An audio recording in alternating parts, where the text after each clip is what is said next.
Buenas tardes a todos y todas por acompañarnos hoy en esta jornada que esperamos sea la primera de una serie de ellas que estamos realizando y organizando entre Ongawa y la Universidad Politécnica de Madrid.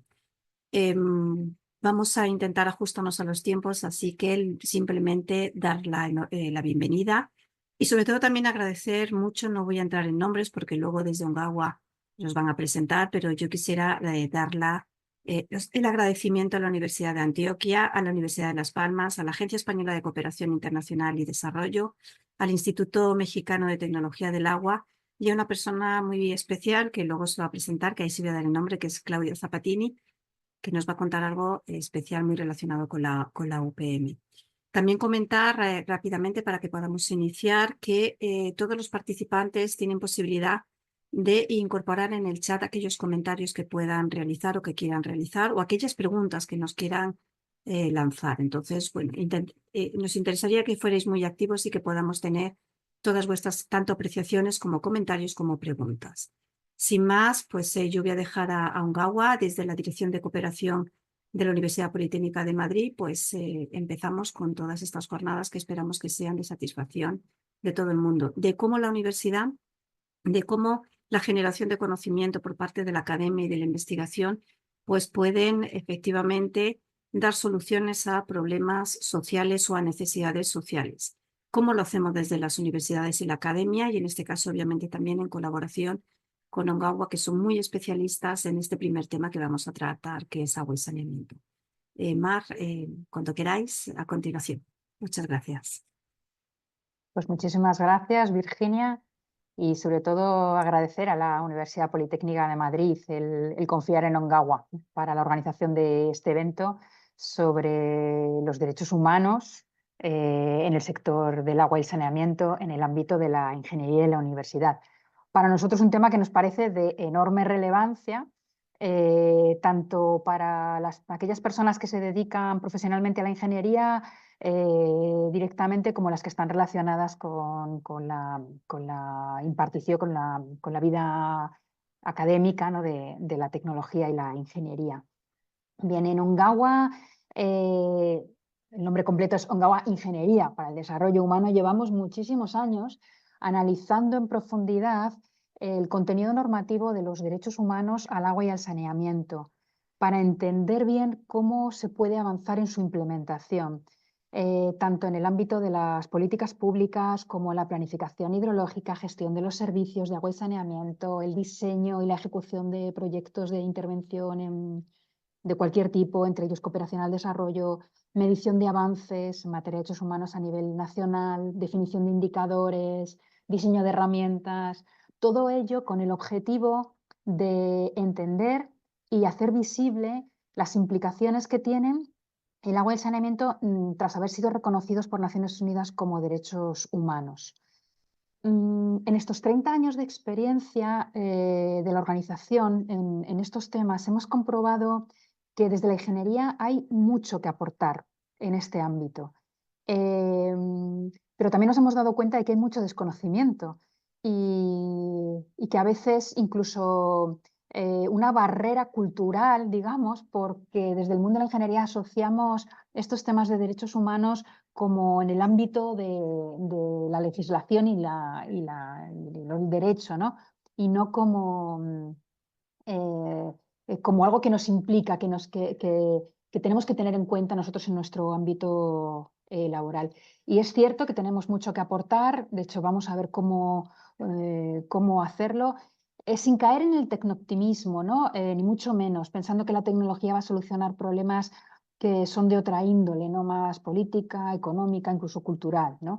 Pero sí que vemos necesario la aportación desde nuestro ámbito de trabajo de un análisis riguroso y sistémico de esos retos, ¿no? que enfrentamos concretamente en el ODS 6, ¿no? de agua y saneamiento para todos, pero también en las causas que lo originan. Creo que es muy importante tener claro cuáles son esas causas que están en el origen de esa vulneración de derechos, en el origen de las desigualdades y, y en la generación de propuestas realistas y de innovadoras, ¿no? para afrontarlas, sin focalizarnos exclusivamente en problemas concretos. En los próximos minutos lo que queremos es invitaros a profundizar en las implicaciones que tienen el que el agua y el saneamiento hayan sido reconocidos por Naciones Unidas como derechos humanos, y que es lo que las diferencia de otros servicios públicos, y cómo tenemos que tenerlo en cuenta en nuestro desarrollo profesional, ¿no? Pues como os decía, lo primero, quizás lo más importante, es saber el origen, ¿no? Cómo el agua y el saneamiento llegan a ser, cómo llegan a entrar a formar parte de ese sistema internacional de derechos humanos, ¿no? Cómo dos elementos, como son el agua, dos servicios públicos, el agua y el saneamiento, se convierten en derechos fundamentales, ¿no? Bueno, todos los derechos humanos tienen su origen en la Declaración Universal de los Derechos Humanos del año 1948. Pero si buscáis ahí el agua y el saneamiento no vais a encontrar una referencia, ¿no? ¿Por qué? Porque estos derechos humanos derivan de otros dos derechos que sí están en esa declaración, que son el derecho a la vida y el derecho a vivir una vida digna.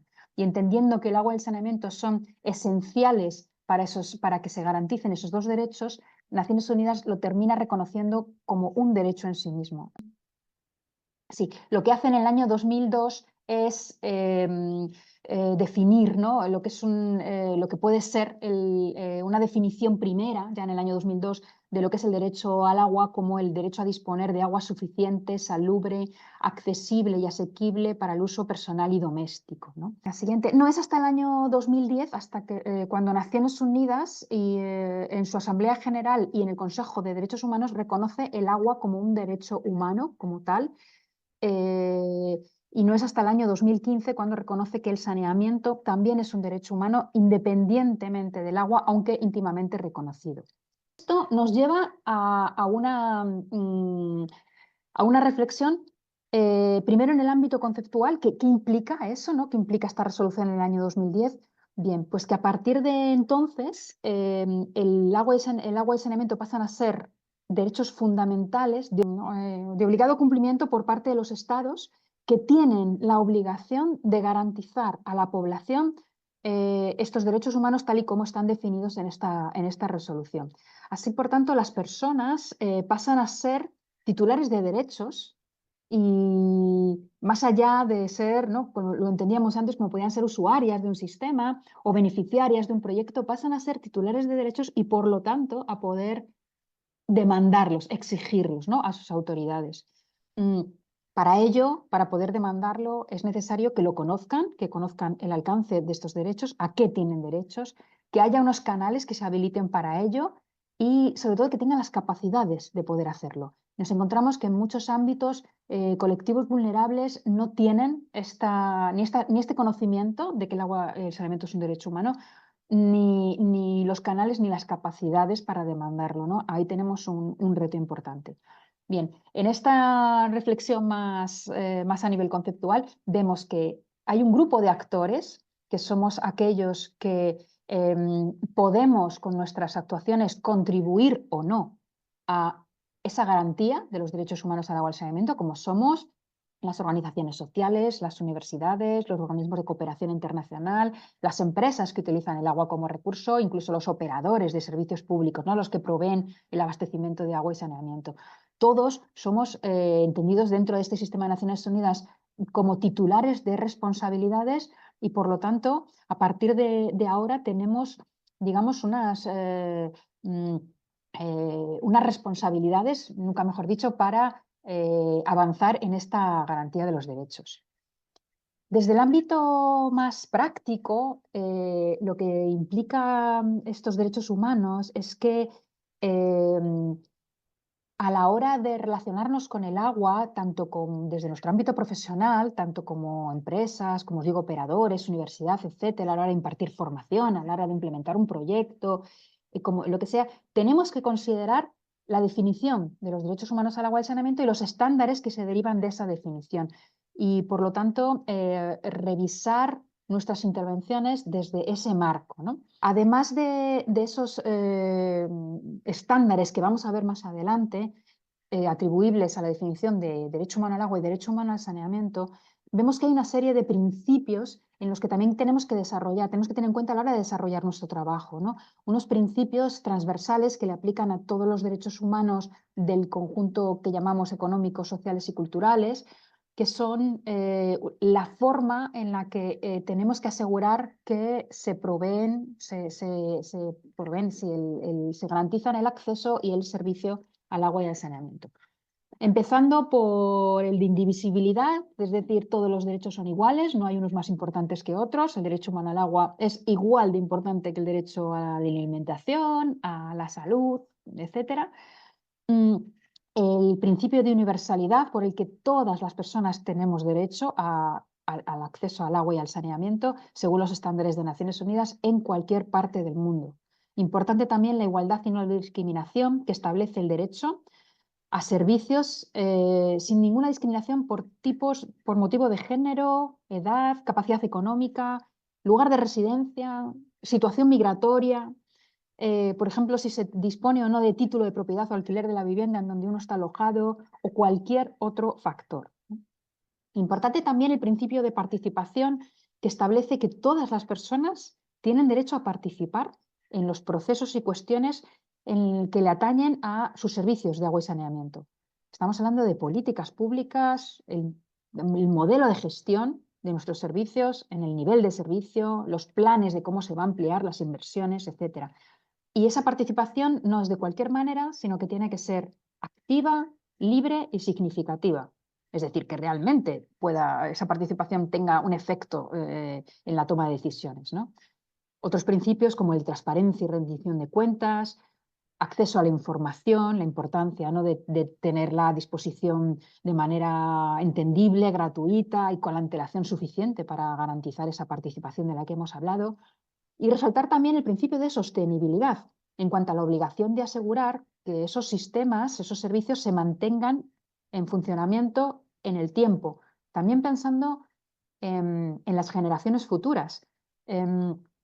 Y la implicación de la sostenibilidad, como sabemos, tiene dimensiones muy amplias, ¿no? Tiene dimensión técnica, pero también social, cultural, política, económica, ambiental, ¿no? En el marco del cambio climático, importantísimo esta vertiente.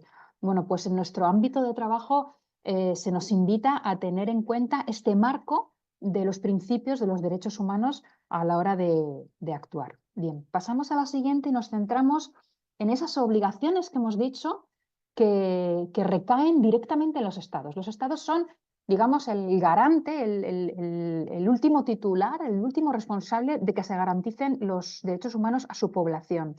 Y esa obligación se traduce en respetar los derechos humanos, protegerlo frente a terceros, frente a actuaciones de terceros que supongan un abuso, y el cumplimiento, es decir, facilitar a base de redactar normativa, de aportar los recursos, de garantizarlo, estableciendo los mecanismos necesarios para que se cumplen y promoviendo con esa información, esa difusión de lo que implica, ¿no?, el derecho humano al agua y al saneamiento, y sobre todo decirnos a los demás, a los actores titulares de responsabilidades, todos los organismos que podemos contribuir, cómo podemos hacerlo y cuál es nuestra responsabilidad.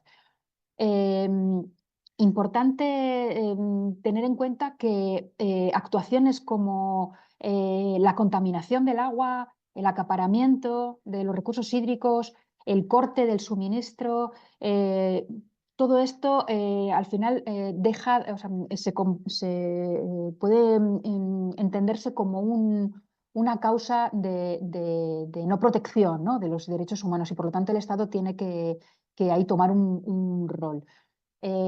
Para eso debe establecer, ¿no?, un marco de supervisión y de penalización en el caso de incumplimiento. Puede delegar la prestación de servicios en otras instituciones, en empresas, en organizaciones sociales, etcétera, pero lo que nunca puede es delegar su obligación, ¿no?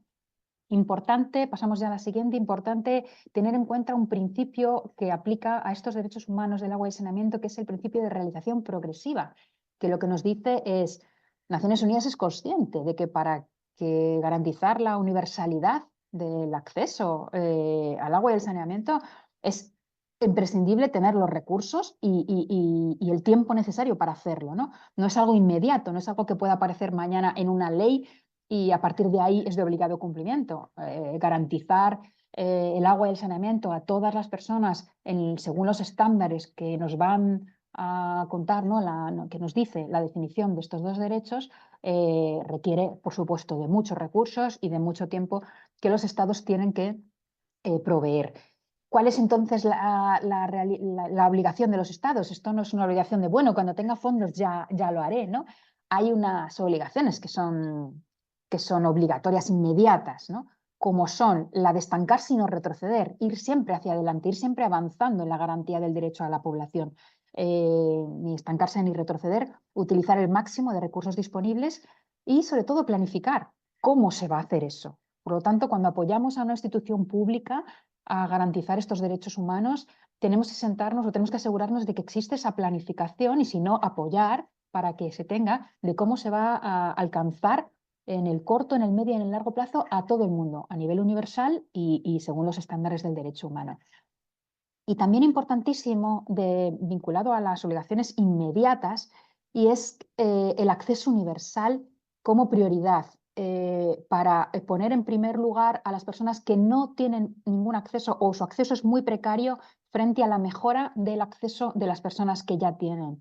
Porque en ese caso incluso estaríamos aumentando las brechas entre unos y otros. Y esta prioridad pues muchas veces no se tiene en cuenta, ¿no? Las inversiones muchas veces se focalizan en la mejora del servicio, importantísimo y necesario para garantizar el derecho, pero se focaliza en la mejora del servicio de los que ya tienen. Y dejamos atrás, por ejemplo, en saneamiento a las personas que todavía no disfrutan de ninguna instalación y actualmente recurren a la defecación al aire libre, por ejemplo, ¿no? que es un elemento dramático, y a lo que nos llama Naciones Unidas a poner el foco, ¿no? en esta obligación de realización progresiva. Bien, pasamos a la siguiente y vamos a conocer ya en qué, ¿no? Cuando hablamos de esa definición que hace Naciones Unidas del derecho humano al agua, ¿de qué estamos hablando?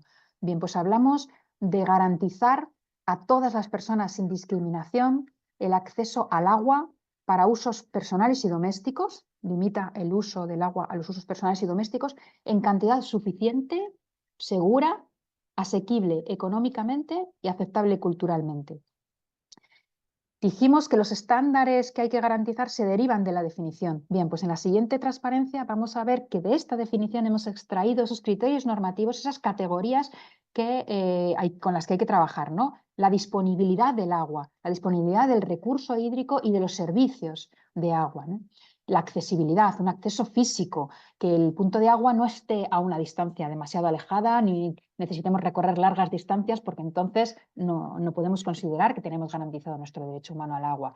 Por ejemplo, el tema de la asequibilidad económica es otro criterio importantísimo. Podemos tener la fuente en nuestro hogar, pero si no tenemos cómo pagarla, si la tarifa es excesiva y estamos en situación de pobreza, el Estado tiene que asegurarse de que nosotros, ¿no? de que todas las personas tienen cubierto también el agua a un precio asequible, ¿no? La calidad del agua, cuántas veces vemos que sí que hay acceso al agua, pero la calidad, estamos hablando de agua no potable y por lo tanto no se está garantizando el derecho, o la aceptabilidad cultural, ¿no?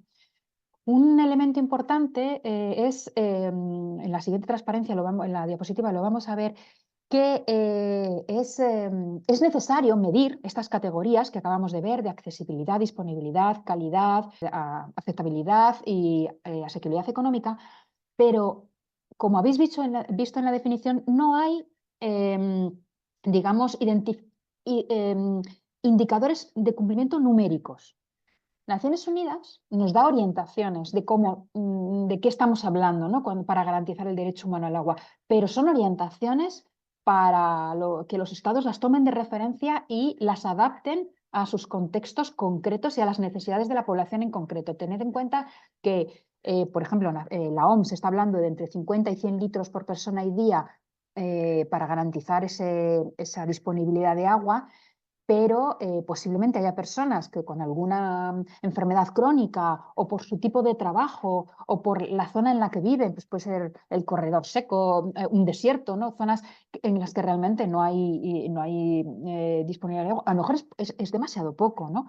Entonces, lo que les pide, la obligación que tiene el Estado es de identificar o adaptar, ¿no? Estas cantidades o por ejemplo, el kilómetro al que no debe superar la distancia a la que está el punto de agua, o estos 30 minutos que nos dice Naciones Unidas que no es recomendable, ¿no? Que el punto de agua nos lleve más de media hora el ir a recoger el agua y el traerla al hogar. Que no sobrepasemos esas cantidades, o por ejemplo el Programa de Naciones Unidas para el Desarrollo, el PNUD, nos dice que no debe exceder el precio de los servicios de agua y saneamiento, debe estar entre el 3 y el 5% para considerarse asequibles. Todo esto son datos estimativos o sugerencias, digamos, ¿no? Pero nunca los vamos a encontrar en la definición tal cual de los derechos humanos al agua y al saneamiento. Este trabajo de definirlos está pendiente, ¿no? Y tiene que hacerlo cada administración. Cuando hablamos de los estados como responsables, estamos hablando de esas instituciones públicas en las que delegan los servicios, que muchas veces, en muchos casos, en muchas localidades son las municipalidades, las alcaldías, ¿no? que son las responsables, son los que tienen que establecer a qué llamamos, ¿no? Como que consideramos mínimo vital, ¿no? Cuántos litros por persona y día significa en cada sitio y para personas. Hay legislaciones en que dicen para las personas mayores pues son más litros, para las personas con discapacidad, para las personas que viven, todo eso tenemos que trabajar en ello. La siguiente transparencia diapositiva nos define el derecho humano al saneamiento, que igual desde la resolución del año 2015 de Naciones Unidas habla de que el derecho garantiza a todas las personas sin discriminación soluciones física y económicamente accesibles en todas las esferas de la vida, es decir, más allá del hogar. El derecho humano al saneamiento no se limita a la esfera privada del domicilio, del hogar. Es importante garantizarlo también en esos espacios públicos, en aquellos sitios donde las personas pasan mucho tiempo, por supuesto en zonas de detención, en personas que viven en situación de calle, sin un hogar, ¿no? Que no pueden gestionarse el saneamiento por ellos mismas. Pues el derecho humano nos hace pensar, ¿no? En esos espacios públicos también, en las escuelas, en los hospitales. Y continúa diciéndonos que debe garantizarse de forma segura, higiénica, social y culturalmente aceptable. No todo vale, no todo es aceptable, ¿no? Y que proporcione privacidad y garantice la dignidad. Naciones Unidas entiende, mientras el agua, el abastecimiento de agua, pues es como más sencillo entender a qué estamos hablando, en el saneamiento sí que se permite hacer la referencia de que entendemos el saneamiento como el sistema integral, ¿no? De recogida, transporte, tratamiento, eliminación o reutilización de las excretas humanas y la correspondiente promoción de la higiene. Eso es importante, ¿no? Que la promoción de la higiene como cambio de comportamiento fundamental se incorpora dentro del derecho humano al saneamiento. Y de aquí, en la siguiente diapositiva, vemos también esos estándares, esas categorías que hay que cumplir, ¿no? Cuando trabajamos en saneamiento, cuando vamos a trabajar pues eso, en una instalación de alcantarillado o letrinas o el nivel que sea, ¿no? Esos criterios de disponibilidad de la infraestructura, de accesibilidad para todas las personas sin discriminación, mujeres, eh, personas con discapacidad, etcétera, la asequibilidad económica, la seguridad de la instalación y la aceptabilidad. Muy, muy importante esa garantía de la dignidad y la privacidad, ¿no? Bien, pues terminamos ya con unas conclusiones entendidas desde, ¿no? Como recomendaciones profesionales, digamos, teniendo en cuenta nuestra múltiple rol de titulares de responsabilidades en la universidad, en las instituciones de cooperación al desarrollo, empresas, instituciones financieras, todos, ¿no? Los que podemos contribuir de alguna manera a la garantía de estos derechos humanos. Naciones Unidas nos invita a trabajar desde ese enfoque basado en derechos humanos, en el que poner las personas en el centro, la garantía de sus derechos debe estar en el centro, es decir, cualquier intervención que hagamos de la ingeniería vinculada a los sectores del agua y el saneamiento, entender hasta qué punto nuestra intervención está ayudando a garantizar o está poniendo alguna traba o contribuyendo perjudicando de alguna manera alguna de las dimensiones de ambos derechos. Nos invita también a no ocupar el rol de los titulares de obligaciones. Muchas veces encontramos que las administraciones son débiles, no tienen recursos suficientes. Bien, pues el enfoque basado en derechos humanos nos invita a fortalecer el Estado de Derecho, fortalecer a las instituciones públicas con capacidades, con recursos, pero siempre en ese rol, ¿no?, de planificador, de responsable último de que se garanticen estos derechos. Por otra parte, entender el agua como un derecho y no como un recurso que se incorpora en el proceso productivo de nuestra fábrica, de lo que sea, de nuestra planta, de nuestra em, plantación agrícola, desde nuestra empresa, de cualquier. Siempre el agua es un recurso fundamental. Bueno, pues no la tratemos como un mero recurso, como una mercancía, sino entenderla como un derecho, como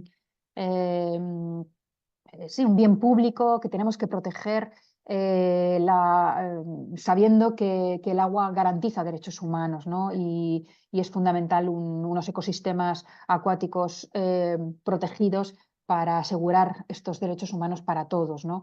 Sobre todo por el tema de la calidad, de la disponibilidad también para las generaciones futuras, ¿no? Ser conscientes de eso en cada una de nuestras acciones. A la hora de priorizar el qué vamos a hacer, si tenemos esa opción, pensemos siempre en cómo reducir desigualdades, ¿no? No siempre se puede escoger, pero hay veces que promovemos una tecnología y las tecnologías no son neutras, ¿no? Tienen un impacto positivo en determinados sectores de la población. Hay algunas tecnologías que no son asequibles para todas las personas. Bueno, pues pensemos también el cómo, ¿no? Aquellas que no dejar a nadie atrás, que es el conocido eslogan, ¿no?, de la Agenda 2030, aquí tiene su máxima representación, ¿no? No dejemos a las personas más vulnerables atrás, y con cualquier actuación de las que hagamos, pensemos siempre en esas personas, en esos colectivos que son, pues, especialmente vulnerables o en situación de pobreza y van a tener dificultades, ¿no?, en ver estos derechos garantizados. Analizar las causas de la desigualdad, ir un paso más allá, no solo centrarnos en la solución de un problema, que muchas veces, ¿no?, eso es lo que se nos enseña en las universidades, ¿no? Analicen el problema, señores, señoras ingenieras, analicen el problema y diseñen la solución mejor para solucionarlo. Bueno, pues aquí lo que se nos está diciendo es vayamos a las causas, ¿no?, para que esos cambios que logremos sean reales y sean sostenibles, ¿no? Muchas veces la solución está en evitar, ¿no?, que se siga contaminando el agua o que se siga dejando gente fuera del sistema, en cómo reducir esas tarifas, ¿no?, cómo establecer planes de ayudas para que todo el mundo quede dentro del sistema, ¿no? Pues ahí es importantísimo, ¿no?, nuestra aportación también profesional.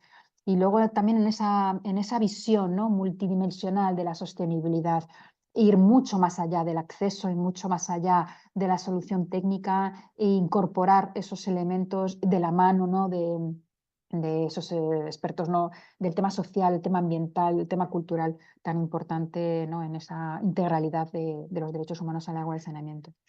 Bueno, pues hasta aquí unas pinceladas de lo que supone, esas implicaciones que tienen para el sector profesional y en concreto para la universidad responsable de formarnos, ¿no?, a los ingenieros, de investigar, de proponer alternativas tecnológicas innovadoras para precisamente reducir esas brechas y esos elementos que están vulnerando, ¿no?, estos derechos humanos. Bueno, pues doy la palabra a Alberto para comenzar, ¿no?, la serie de ponencias súper interesantes que tenemos a continuación. Muy bien, pues muchas gracias, María del Mar. Y efectivamente, pues iniciamos una ronda de ponencias. Bueno, hemos escuchado hasta ahora cuál es el marco conceptual del agua del saneamiento como derechos humanos. Y ahora lo que nos toca es concretar los desafíos en este ámbito desde la ingeniería, la tecnología y desde la universidad. Para ello, tenemos un panel de especialistas de distintas organizaciones a quienes hemos pedido que compartan reflexiones y experiencias que muestren esa conexión entre el agua, el saneamiento y los derechos humanos.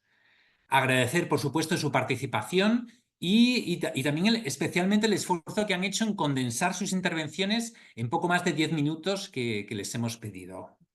A quienes estáis conectados, deciros que si tenéis preguntas, recordaros que podéis incluirlas por escrito en el foro de preguntas del chat. Y las trasladaremos haremos una recapitulación de preguntas y las intentaremos trasladar a los ponentes al final de la sesión para que puedan responderlas en directo. Bien, pues comenzamos. Y empezamos con una pregunta que es en realidad la base de este seminario, que es ¿cuál es la contribución de la ingeniería y de la universidad para el logro del ODS 6 de agua y saneamiento? Para ese logro desde una perspectiva de los derechos humanos. Y para responder a esta pregunta contamos con dos representantes de la Universidad de Antioquia, de Colombia, que van a centrarse en el manejo seguro y en el tratamiento de aguas residuales y en el papel de las universidades desde el conocimiento y desde la investigación. Por un lado, tenemos con nosotros a Julio César Saldarriaga Molina, que es ingeniero sanitario, magíster y doctor en ingeniería área ambiental, decano y profesor titular de la Facultad de Ingeniería de la Universidad de Antioquia, con más de 20 años de vinculación, en donde ha desempeñado diversos cargos. Es investigador del Grupo de Ingeniería en Infraestructura de la Escuela Ambiental, ha sido editor de la revista Redín de la Facultad de Ingeniería y ha sido profesor de grado y de posgrado en diversas universidades de Colombia. Cuenta con numerosas publicaciones en temas asociados específicamente con la calidad del agua. Y también contamos con nosotros, de la misma universidad, con Diana Catalina Loaiza, que es ingeniera sanitaria, es magíster y doctora en ingeniería en el área ambiental, vicedecana y profesora titular de la Facultad de Ingeniería de la Universidad de Antioquia, en donde ha desempeñado diversos cargos. Es investigadora del Grupo Diagnóstico y Control de la Contaminación y también es editora en la revista de la Facultad de Ingeniería Redín, anteriormente mencionada, y actualmente en la revista Water Science and Technology. Su trabajo se ha enfocado principalmente en el tratamiento y en la calidad de las aguas. Por tanto, bueno, muchas gracias a los dos y es vuestro turno, cuando queráis. Bueno, no, Alberto, a ti, a María del Mar, a Ungagua, muchas gracias por la invitación. A Virginia desde la Universidad Politécnica de Madrid también por invitarnos a esta mañana de trabajo con ustedes. Nos colocas, por favor, la presentación, pero nos Sí. gustó mucho la primera parte que hace María del Mar, porque nos pone en un rol muy grande, a menos en Colombia, que es donde nos vamos a centrar nosotros, la necesidad de articular muy bien el rol de ser docentes, de impartir y de formar estudiantes, lo que el ingeniero va a encontrarse en el campo de acción real, y es empresas que por un lado tienen el core de la parte que sea sostenible, que tenga recursos, pero también el otro, lo que nos sugieren desde Naciones Unidas y es centrado en las poblaciones. Yo creo que hay dos realidades muy grandes que resolver, que no son fáciles y que ahí estamos, por favor la siguiente, tratando de apostar bastante en ellas. Como ya lo dijo María del Mar, pues nos vamos a enfocar en el Objetivo de Desarrollo Sostenible 6, agua y saneamiento. Nosotros hemos pensado que finalmente cuando apostamos por resolver todo lo que tiene que ver con este Objetivo de Desarrollo 6, indirectamente estamos impactando en lo que tiene que ver con pobreza, en lo que tiene que ver con ciudades más sostenibles. Seguramente muchos otros de los Objetivos de Desarrollo Sostenible se verán positivamente afectados. Siguiente. Catalina.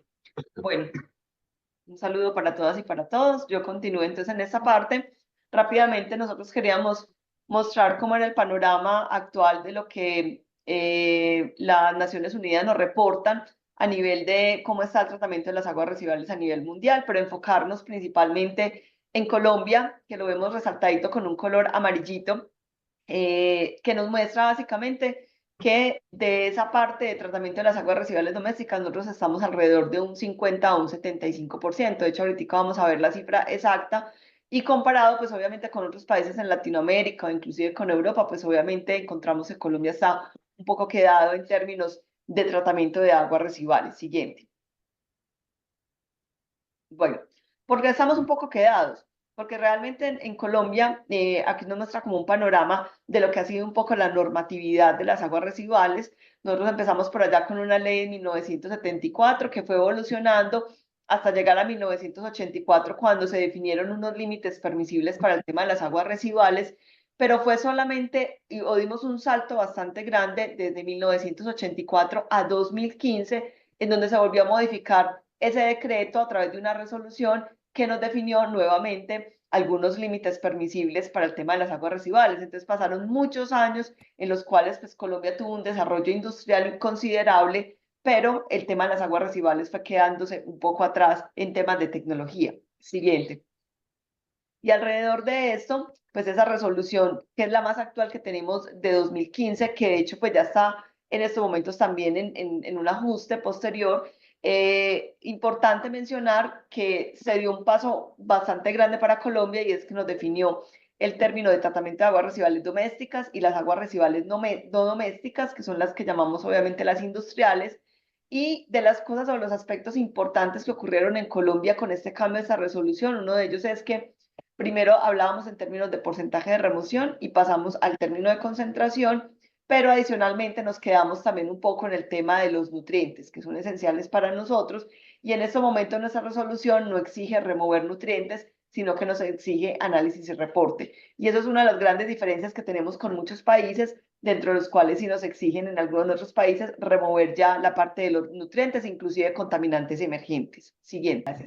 Bueno, y aquí en términos de aguas residuales no domésticas, pues rápidamente queríamos mostrar los 7 sectores que se definieron dentro de esta resolución, que aquí encontramos obviamente todo lo que es sector agroindustria, ganadería, minería. Aquí tenemos un sector bastante amplio, pero volvemos a insistir en que todavía es una resolución que está todavía por ajustes de algunas cosas importantes, porque digamos que si bien ese salto que se dio en 1984 a esta, pues fue importante, todavía digamos que no cubre las necesidades de saneamiento que nosotros necesitamos aquí en Colombia. Como ven ahí, pues un poco el dato que tenemos nosotros de tratamiento de agua que tenemos en América Latina alcanza, y el Caribe alcanza un 46%. Sin embargo, hay 2 datos por cada uno de los países, el dato a 2020, el dato a 2022, y si miramos Colombia es como si hubiese habido un retroceso en términos de tratamiento. Creo que un poco en la misma línea de lo que explicaba Catalina, en el país yo creo que ha faltado una sincronización entre todo el sector industrial y el normativo para que las industrias entiendan el rol fundamental que tienen para el cuidado y la preservación del recurso. En este caso, pues no remover nutrientes para nosotros ha implicado perder mucha calidad de agua, cuando en el mundo, pues hace 40, 50 años, están las normas claramente establecidas para esta eliminación. Siguiente. Aquí a nivel de tratamiento de las aguas residuales, pues también pegándonos a Naciones Unidas, pues cómo están los focos para mirar el Objetivo de Desarrollo Sostenible 6, dónde estamos en cada uno de estos números. Creo que lo vemos también y coincide con la tabla anterior. En aguas residuales tenemos un 19% de tratamiento de agua.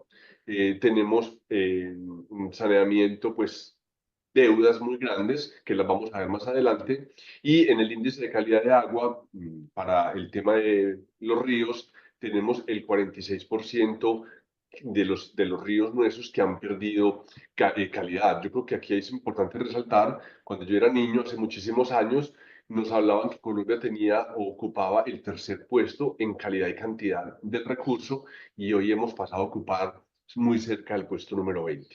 Siguiente. Acá también podemos ver un poco en el panorama desde 2002 hasta más o menos 2022, que fue el último gobierno. Hoy nos encontramos en un gobierno que va de 2022 a 2026. Alcanzamos a hacer unos saltos interesantes. Entre 2004 y 2018, pues pasamos de tener más o menos un 20% de aguas residuales tratadas a subir al 42.8%. En el último cuatrienio, que terminó en el 2022, la esperanza era llegar al 54,3, se alcanzó el 52 de este gobierno que terminaría en el 2026. No tenemos ese dato al cual aspira llegar como meta el gobierno. Sin embargo, creemos que hay que subir unos 16 puntos, un 16 60% para alcanzar la meta del Objetivo de Desarrollo Sostenible 6 a 2030, que sería el 68%. Siguiente. Siguiente, yo creo que aquí en la otra lo recogemos. De los sistemas de tratamiento que tiene el país, unas 712 plantas, tenemos incluso unas preocupaciones muy grandes. Tenemos un número significativo de plantas, pero el funcionamiento de estas seguramente no es el ideal. Aquí quedan deudas muy grandes por resolver. Podemos pasar a la siguiente, por favor.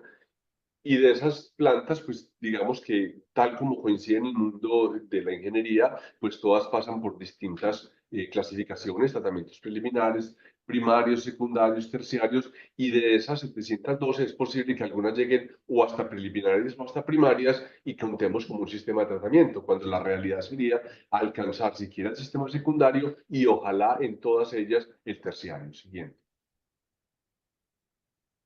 Como variables, si podemos pasar a la siguiente, en América Latina y Colombia no es la excepción, las lagunas de estabilización o los activados y los sistemas anaerobios tipo USB son los que más aparecen como sistemas de tratamiento de aguas residuales. Sin embargo, pensando un poco en el tratamiento de lo que podríamos denominar como sistemas basados en la naturaleza, el sector productivo empieza a aproximarse con algunos asomos interesantes al sistema de humedales. No como una premisa muy clara, pero digamos que son unas primeras apuestas. Siguiente. Aquí, pues, de manera muy rápida, Antioquia, ¿qué ha hecho? Que es un poco donde está el espectro de nuestra universidad y donde formamos nuestros ingenieros. Hay una apuesta muy clara sobre lo que son las intervenciones que hemos hecho a plantas de tratamiento de aguas residuales como una experiencia desde la universidad, donde hemos optimizado, donde hemos capacitado personal, donde hemos mejorado los sistemas de tratamiento desde el punto de vista del diseño. Y faltarían dos tareas aquí muy importantes. Estamos enfocados también en aportar un poco a los SUDs, a los sistemas urbanos de drenaje sostenible. Empezamos ya a tener unas 2 o 3 experiencias importantes. Y lo segundo, que son los planes departamentales del agua, una apuesta de gobierno central donde la universidad ha podido hacer apuestas especiales y mejorar al menos unas 32 sistemas de tratamiento en ciudades de Antioquia o en municipios de Antioquia. Siguiente. Bueno, entonces dentro de esas experiencias que la universidad ha aportado para el tema de saneamiento aquí en la Universidad de Antioquia, nosotros nos dimos a la tarea de hacer un panorama de cómo estábamos particularmente acá en la zona donde nosotros nos encontramos, que es Antioquia, y encontramos pues que las plantas de tratamiento tienen una estructura muy similar a lo que tenemos en Latinoamérica o lo que tenemos obviamente en todo Colombia, principalmente trabajado a partir de lagunas, de reactores USB, de sedimentadores de alta tasa. Siguiente. Y en ese sentido nos dimos a la tarea de revisar un poco cómo estaban esas estructuras y ver cómo desde la universidad podíamos aportar al mejoramiento o al saneamiento. En ese sentido, aquí queremos compartir con ustedes los principales problemas que encontramos alrededor de esto. Uno de ellos tiene que ver con el tema de localización, otro con el tema de diseño, construcción y operación y mantenimiento. Vamos a ver algunos de ellos, unos ejemplos con algunas imágenes. Pasamos a la siguiente. Siguiente. Por ejemplo, ¿qué nos referimos con localización? Problemas como esto que también tenemos plantas de tratamiento, pero en las cuales no hay una buena operación en cuanto a la parte del diseño de las unidades. Por ejemplo, acá tenemos un reactor USB que es bastante grande para unos caudales que se manejan, pero la siguiente estructura, que son unos filtros FAFA, pues no tienen el diseño que realmente necesitamos. También lo encontramos acá, por ejemplo, en esta diapositiva que tiene que ver con los lechos de secado. Tenemos plantas de tratamiento muy grandes, pero unos lechos muy pequeños, entonces no tenemos, digamos, como las unidades correctas y de esa manera pues no garantizamos el adecuado tratamiento de las aguas residuales. Siguiente.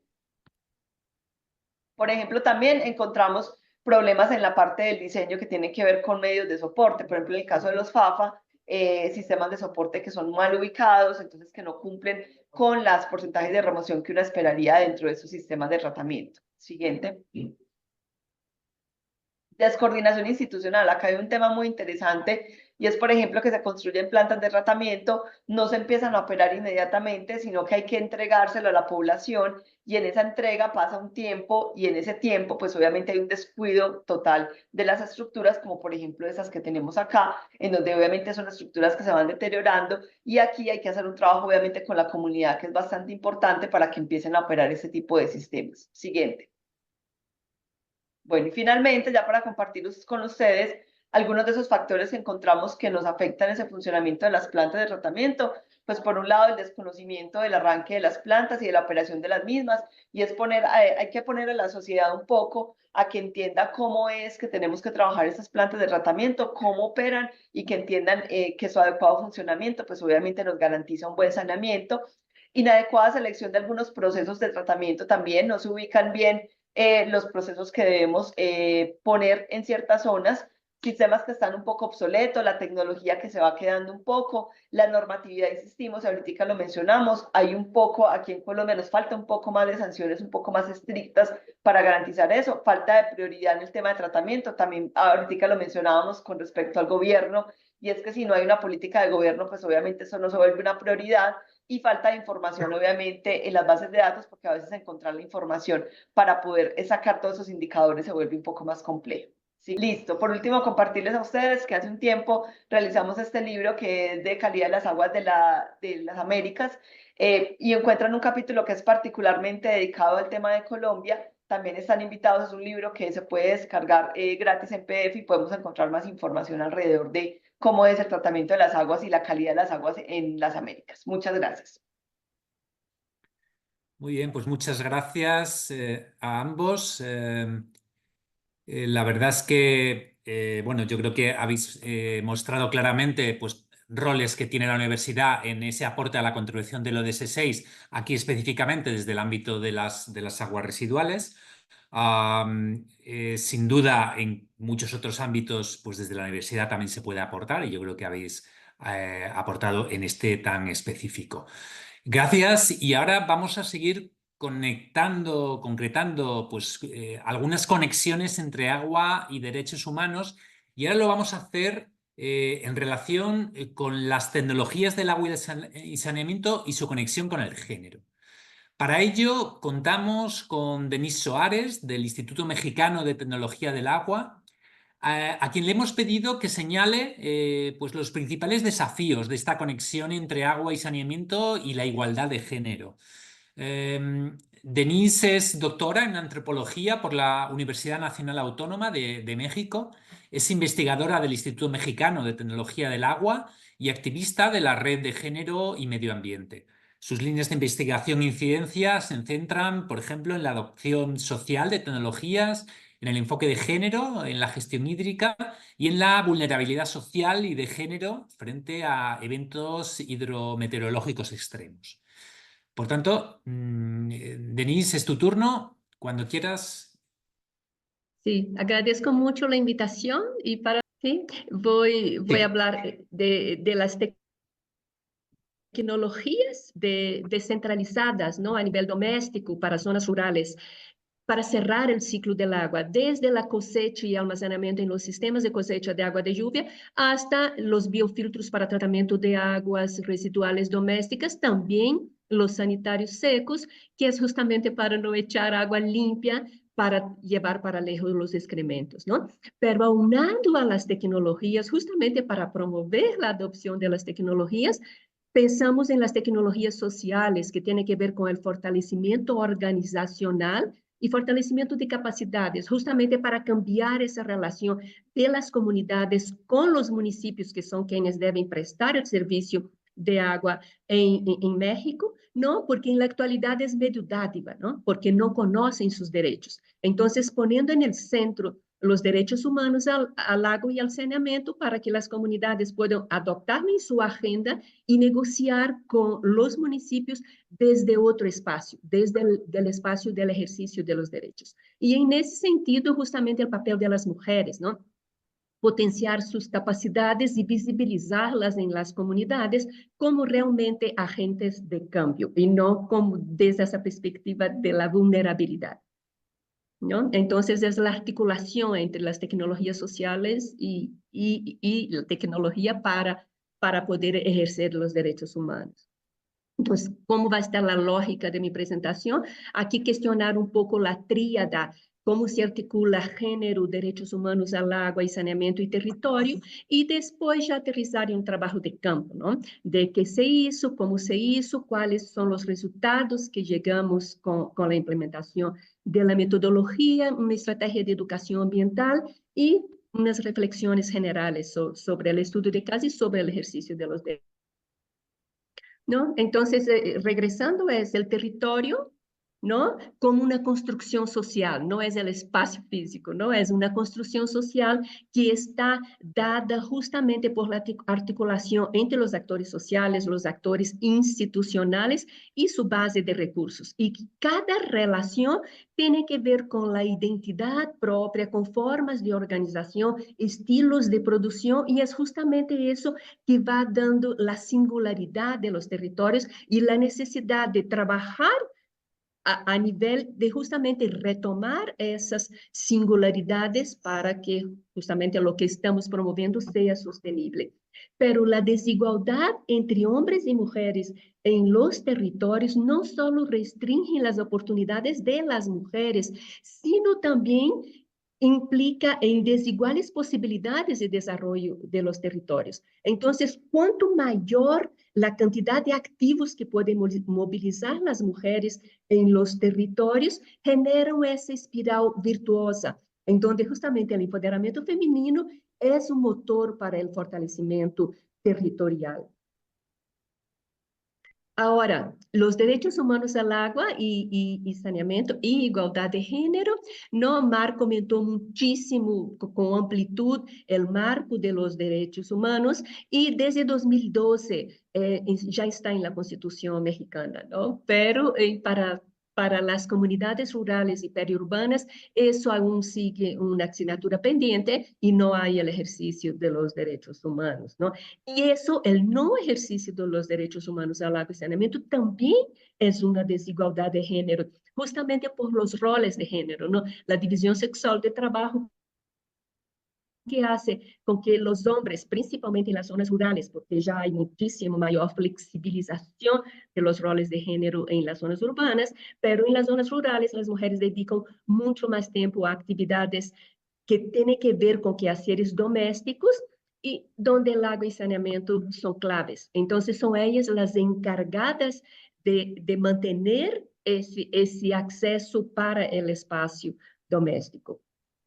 No, ahora, la diferencia también de la brecha entre mujeres de zonas rurales y urbanas, hay mucho mayor subordinación y desigualdad de las mujeres rurales justamente por esa falta de servicios en las comunidades rurales porque no son políticamente redituables, ¿no? Entonces los servicios se concentran en las zonas urbanas y son las mujeres de las zonas rurales quienes tienen que hacerse cargo de lograr tener el agua, y eso es un subsidio de género, ¿no? Las mujeres están subsidiando el Estado porque están haciendo una actividad que les toca al Estado, que es brindar el agua a las viviendas. Entonces, y eso, por supuesto, impacta en su carga de trabajo y potencializa los procesos de exclusión de las mujeres.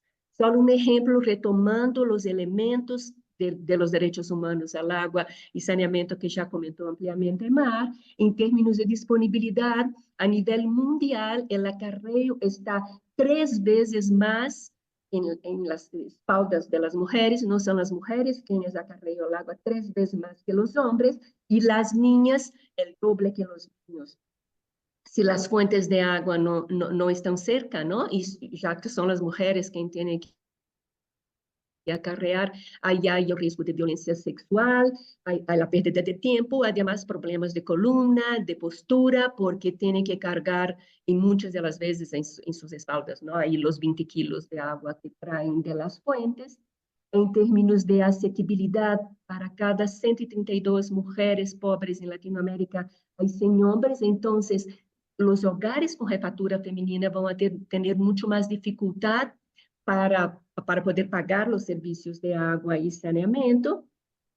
Nuevamente, por la división sexual del trabajo, ¿no? Si el agua está contaminada, son a las mujeres que les toca el cuidado de los enfermos, de las personas enfermas, ¿no? Perdiendo el tiempo que podrían estar dedicando a otras actividades. Y en términos de saneamiento y higiene, justamente, nuevamente, ¿no? Las enfermedades de origen hídrico son las mujeres quienes tienen que cuidar a las personas enfermas. Entonces, ahí se ve claramente el impacto diferencial del no ejercicio de los derechos humanos al agua y saneamiento entre hombres y mujeres. Y hay que tomar en cuenta de eso a la hora de implementar proyectos en campo.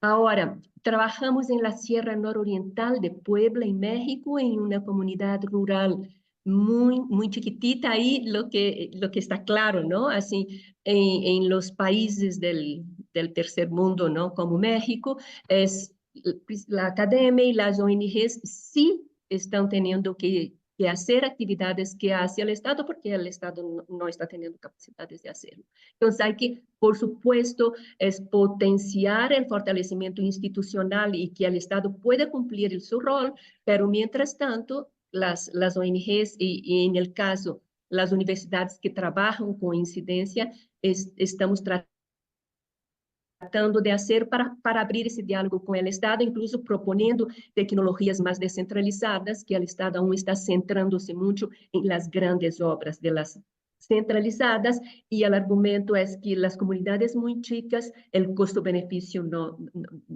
vale, ¿no? Pero desde la perspectiva de derechos, por supuesto que no es esa lógica tan maniqueísta, ¿no? De costo y beneficio que tiene que prevalecer, sino justamente el derecho. Entonces, ahí trabajamos con implementar en las 33 viviendas habitadas de la localidad esos sistemas que les comenté al anterior para cerrar el ciclo del agua con las tecnologías domésticas, porque las casas no cuentan con agua, ¿no? Dentro de la vivienda tiene un sistema que conduce del manantial a una cisterna colectiva y de ahí, por gravedad, a la entrada de los terrenos de las viviendas y las personas tienen que llevar adentro de sus terrenos, pero no es con mucha periodicidad, porque es muy caro el bombeo del agua, porque hay un desnivel de 70 metros, entonces solo prenden la bomba cada tercer día, 3 horas,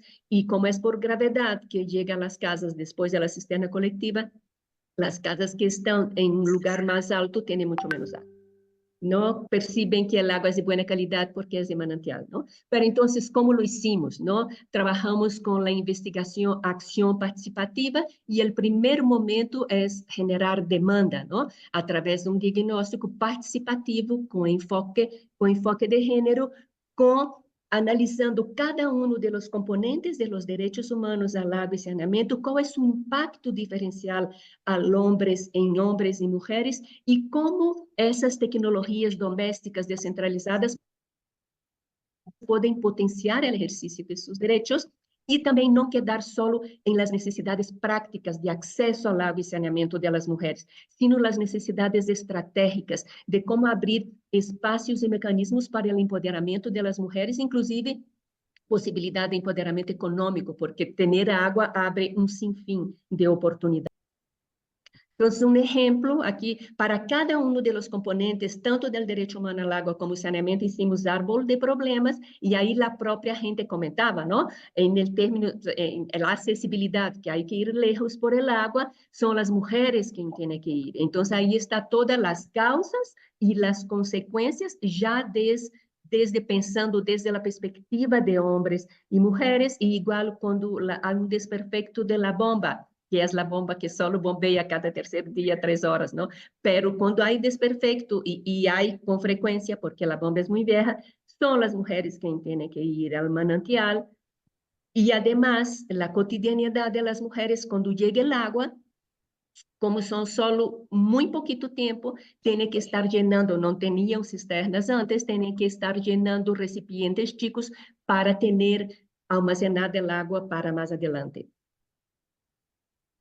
Em termos de saneamento, aí não há fecalismo ao aire livre, pero as letrinas são, assim, não garantizam nem a privacidade, nem a dignidade, además de provocar uma forte contaminação, não? Porque não há bom manejo das excretas. Aí está o exemplo de como são as letrinas de la zona. Además, las mujeres lavan en unos tanques y se quedan con los pies en los charcos de agua, porque no son los espacios adecuados. Entonces reclamo muchísimo. Un ejemplo de una de las compañeras nos da dolor en las piernas, lavamos y nos quedamos con los pies en los charcos del agua. Y la percepción, ¿no?, que hay que trabajar también en higiene, en agua, la percepción de que el agua no está sucia, ¿no? El agua que corre, el agua ya usada de lavado de trastes del baño no está sucia porque ya viene con jabón. O sea, ¿no? En el proceso de fortalecimiento de capacidades hay que fortalecer capacidades en ese sentido también, ¿no? De entender mucho mejor la relevancia del saneamiento y de la higiene. Entonces, trabajamos con esas alternativas tecnológicas, los escalos, los sanitarios ecológicos secos, hicimos bombeo con energía solar para poder bombear muchas más veces, y biofiltros muy sencillos porque usan muy poca agua, porque es a nivel doméstico, ¿no? Más para dignificar el espacio de lavabo y para que las mujeres no se queden ahí con los pies en el charco, ¿no? Porque hicimos con el cemento para que pueda ir el agua. Y fortalecimiento de capacidades con el eje de derecho humano al agua y género, todo el tiempo, tanto desde componentes, principios transversales y la necesidad de que se sientan sujetas de derecho, ¿no? Aquí tratamos de trastocar los roles de género. Las mujeres siempre querían solo llevar comida para los hombres para las construcciones y no participaron activamente como albañilas, como pintoras. Fortalecimos capacidades en ese sentido, ¿no? Para aprender a albañilería, pintar las cisternas, pero teniendo muy claro eso, es el rol del Estado, pero el Estado no está cumpliendo el rol y estamos, mientras tanto, negociando con el Estado y fortaleciendo capacidades locales para que cumpla el rol y también para que las comunidades ejerzan, ¿no? Quiero hablar un poco, cerrar con la educación ambiental, ¿no? La educación ambiental aquí es súper importante. Trabajamos con el enfoque de género, el anterior, porque en los juegos que hicimos, ¿no? Ahí está el enfoque de género y de derechos, ¿no? Ahí están todos los componentes de los derechos y la gente sube o baja con un dado gigante en función de si están ejerciendo o no y con un enfoque diferencial, tratando de ver el impacto, ¿no? Si es mujer, baja más y se reflexiona por qué baja más, ¿no? Si el agua está contaminada, si la mujer está ahí y tiene que cuidar a los enfermos, entonces baja mucho más que los hombres. Entonces, toda esa discusión de cómo impacta diferencialmente el no ejercicio a hombres y mujeres, pero desde un espacio lúdico, ¿no? ¿No? Que es, ¿no? Es deber del Estado el ejercicio de los derechos humanos y las instituciones son sujetos de obligaciones y las comunidades sujetas de derechos y deben tener capacidad para exigirlos y en la actualidad no tienen. Y es súper importante pensar en nueva estrategia de gestión del agua, incorporando tanto los derechos humanos como la igualdad de género. No ejercer el derecho humano es una desigualdad de género y pensamos que las tecnologías descentralizadas pueden ser una opción para avanzar hacia el ejercicio de los derechos. Muchas gracias. Muchas gracias, Denise. Creo que ha quedado de manifiesto la clara relación, la importancia de la igualdad de género en el ámbito de la tecnología, en el agua y el saneamiento, en relación con los derechos humanos. A continuación vamos a seguir avanzando. Vamos a dar un salto a otro continente. En este caso vamos a ir a África, un continente que concentra a una gran parte de la población mundial que no tiene ni siquiera un acceso básico al agua y al saneamiento. Y lo hacemos con una experiencia de cooperación entre la Universidad de Las Palmas de Gran Canaria y la Universidad de Nairobi, en Kenia, dirigida a promover el derecho humano al agua en una escuela de educación primaria. Para ello, contamos con Ana María Blanco, catedrática de Ingeniería Química de la Universidad de Las Palmas de Gran Canaria, doctor en Ciencias Químicas por la Universidad de La Laguna y doctor en Ingeniería Industrial por la UNED. Ha sido profesora visitante y realizado numerosas estancias en diversas universidades y ha participado en numerosos proyectos de investigación, tanto nacionales como europeos. Es miembro del Grupo de Cooperación al Desarrollo por la Interculturalidad y el Desarrollo Sostenible de la Universidad de Las Palmas de Gran Canaria y miembro fundador de la Asociación de Cooperación Universitaria Mambo Elim. Así que, Ana María, cuando quieras, De acuerdo, compartimos muchas tu... gracias por la presentación y sobre todo muchas gracias también por la invitación a participar en estas jornadas. Voy a contar un caso práctico sobre los retos técnicos y sociales del agua y saneamiento en una zona concreta de África. Una experiencia que, como hemos dicho, estamos llevando a cabo profesores y alumnos de la Universidad de Las Palmas de Gran Canaria y de la Universidad de Nairobi. En la Universidad de Nairobi, en concreto, estamos en contacto con dos grupos de alumnos. Uno de ellos es la Engineering Students Association, una asociación bastante activa que organiza todos los años una conferencia internacional de estudiantes y a la que el año pasado nos invitaron. Y el otro es realmente el grupo motor de estos proyectos, que está formado solo por chicas, todas ellas alumnas de ingeniería. Se llama Girls in Engineering. Y simplemente, así de simple, a través de una amiga común, contacté con ellas y comenzamos a poner en marcha este proyecto hace 2 años. Todavía no hemos llegado a ningún acuerdo entre las universidades, digamos que es algo a nivel como muy personal, ¿no? Pero sí que queremos formalizarlo. Y ellas, las Girls in Engineering, son las que se encargan de toda la logística en Kenia. Nuestra experiencia nos ha dicho que es fundamental contar con un partner local que conozca de primera mano no solo la situación, sino también los agentes con los que hay que contactar en el día a día para resolver todo lo que va surgiendo. Los objetivos del proyecto son una serie de acciones en una escuela de un poblado con pocos recursos. Empezamos con la instalación de unas placas solares para cubrir el abastecimiento de agua y de energía, pero el proyecto también abarca otras cosas, ¿no? Como por ejemplo la mejora de instalaciones. Este año les hemos construido un laboratorio de ciencias, o el apoyo a la enseñanza. Les llevamos unos ordenadores y les enseñamos a utilizarlos. Había niños que no habían visto en su vida un ordenador. O también conseguir otros recursos económicos para otras necesidades de la escuela, pues por ejemplo, algo de dinero para que puedan desayunar los más pequeños o pagar las cuotas de los exámenes estatales que las tienen que pagar. Nos lo planteamos como un proyecto a medio-largo plazo a realizar en varios años. Ya hemos realizado las 2 primeras fases.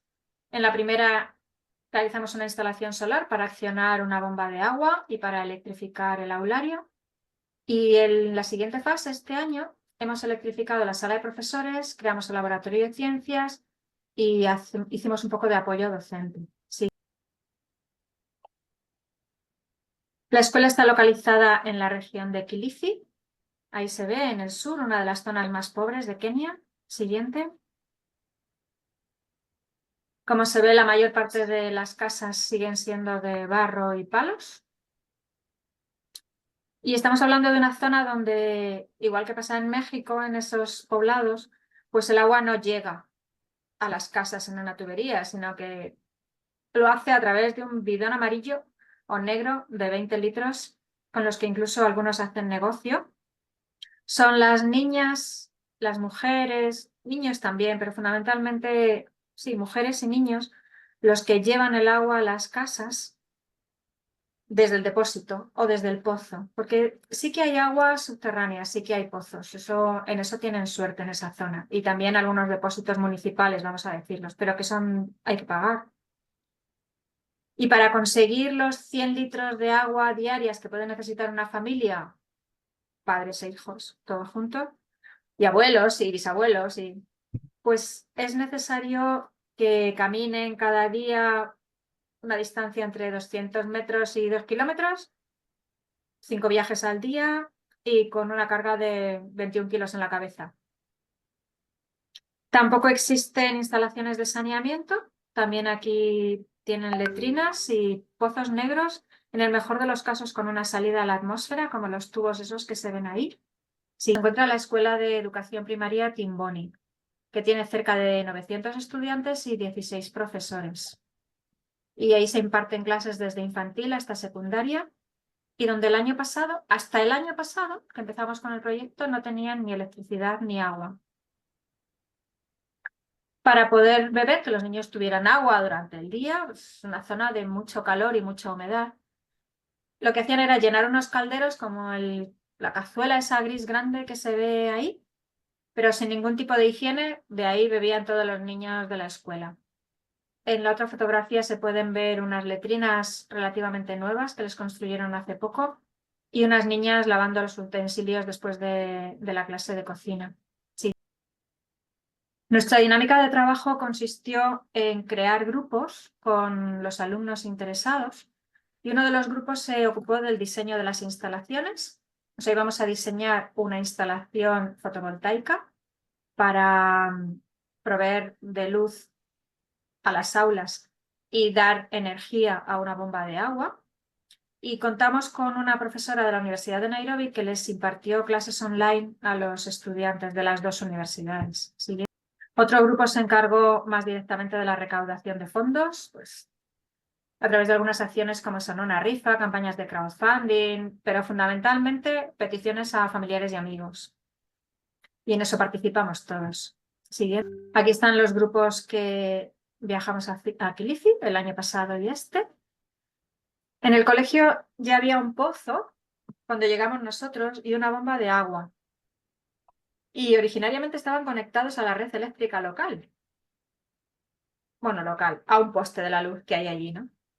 Pero la escuela no podía pagar las facturas, sobre todo porque el poblado, aprovechando que estaba la escuela conectada, se conectaba al poste, entonces la escuela tenía que pagar por ellos y por el poblado.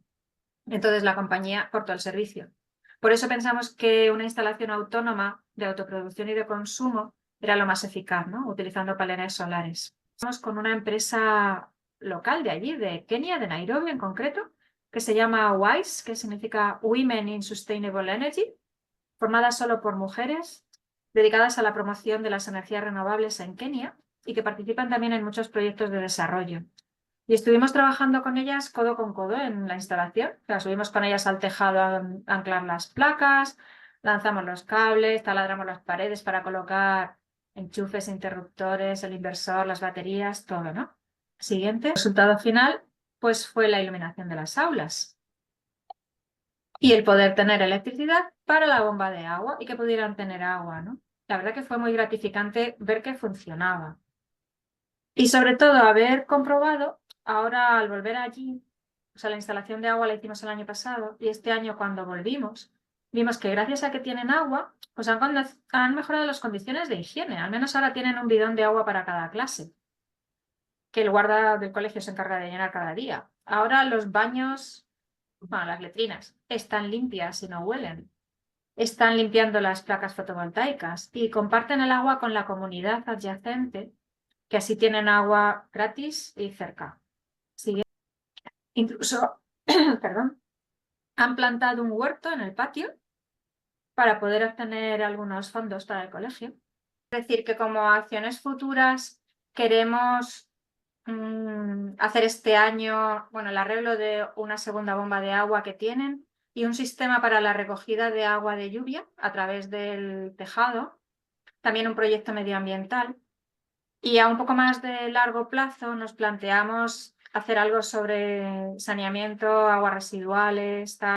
Y solo decir que bueno, la repercusión social que ha tenido este proyecto aquí ha sido muy buena porque este año ganamos el primer premio del concurso Cátedra Telefónica de la ULPGC en la categoría de Cultura Científica. Y ya está, se acabó. La siguiente ya es la última diapositiva, donde tienen mi correo electrónico por si alguien quiere hacer alguna consulta. Muchas gracias. Muy bien, gracias Ana María. Bueno, yo creo que ha quedado claro pues, que los enormes retos sociales que requieren el ámbito del agua, también del saneamiento, que está claramente relacionado con los derechos humanos. Enormes retos que vamos a seguir avanzando en las dos últimas presentaciones que nos quedan. En la siguiente, bueno, hoy estamos hablando de un objetivo de desarrollo sostenible, el número 6, que está fuertemente vinculado bueno, pues con una crisis global y con todos los objetivos de la Agenda 2030. Y ahora vamos a conectarlo también con otro objetivo de la Agenda que tiene igualmente enorme repercusión sobre los derechos humanos, que es el cambio climático. Concretamente lo vamos a hacer conociendo estrategias para abordar la vulnerabilidad climática de la gestión comunitaria del agua en Centroamérica. Para ello contamos con Claudia Zapatini, que es licenciada en Administración de Empresas, con un máster en Estrategias y Tecnologías para el Desarrollo y otro en Ciclo Integral del Agua.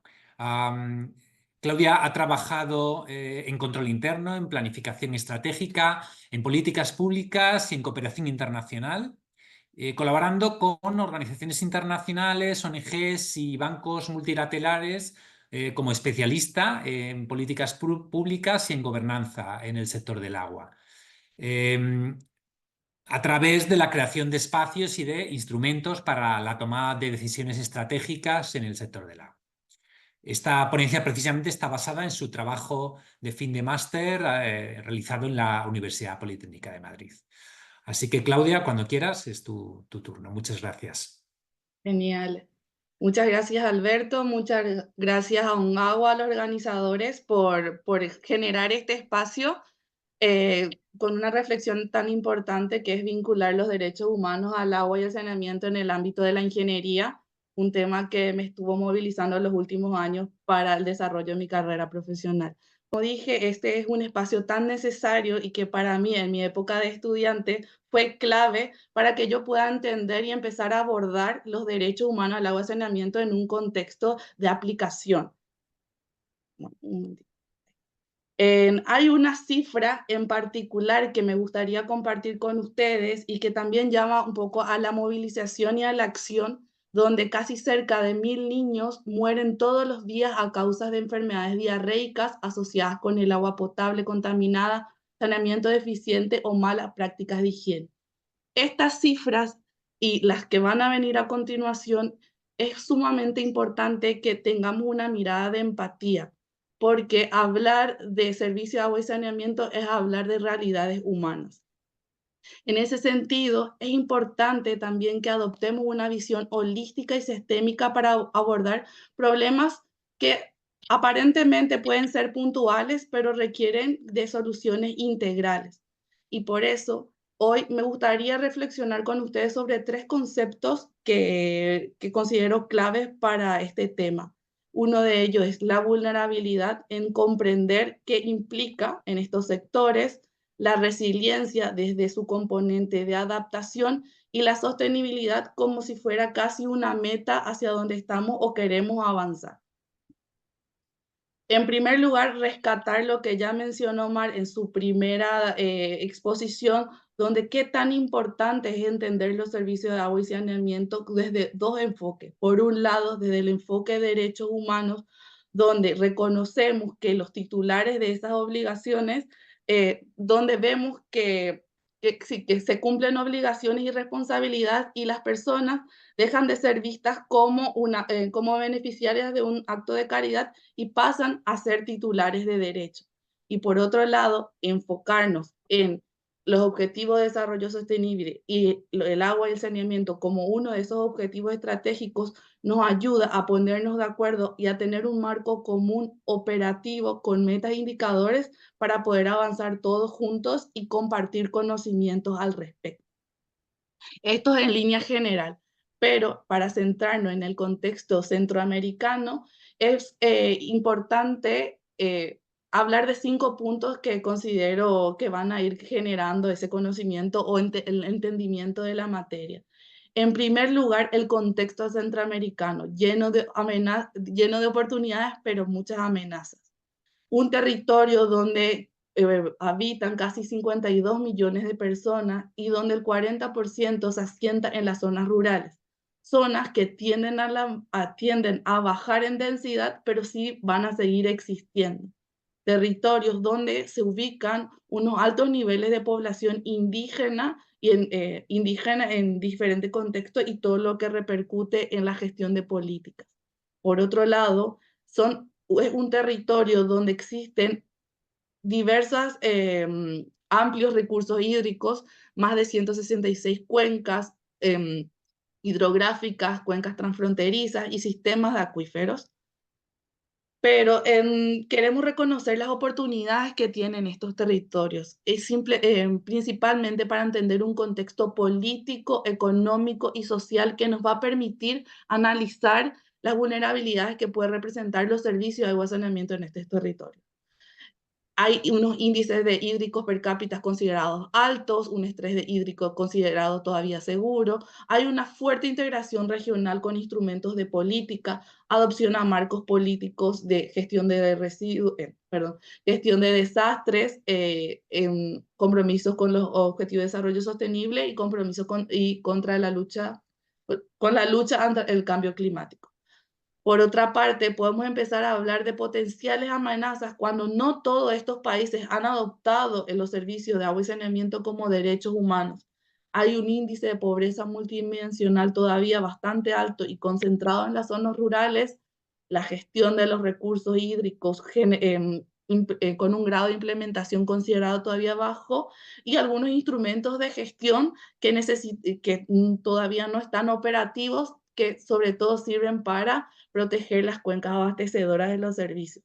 Entonces, además de las propias características del territorio, como los altos niveles de sismicidad, el relieve, el terreno, la prolongada estacionalidad de los ciclones y huracanes, son factores que deberíamos y tenemos que considerar como multiamenaza de un territorio y que no solo estamos hablando de infraestructura de servicio de agua y saneamiento, sino todos estos componentes sociales, ambientales y económicos. En segundo lugar, ¿cómo son los servicios de agua y saneamiento en las zonas rurales de estos territorios? Analizando las estadísticas internacionales a través del programa de monitoreo conjunto, que se llama JMP por sus siglas en inglés, que nos establece una escalera de servicios desde lo más básico, o sea, que casi se considera no acceso, que por parte del agua es agua superficial, acceso a agua a través de agua superficial y en caso de saneamiento por defecación al aire libre, ir avanzando a un nivel progresivo hasta servicios gestionados de manera segura. A través de estos indicadores podemos ver que en esta región, si bien existieron avances en la cobertura, todavía existe una brecha significativa en el acceso a los servicios en las zonas rurales, en todos los países que constituyen esta región. Belice, Costa Rica, El Salvador, Guatemala, Honduras, Nicaragua y Panamá.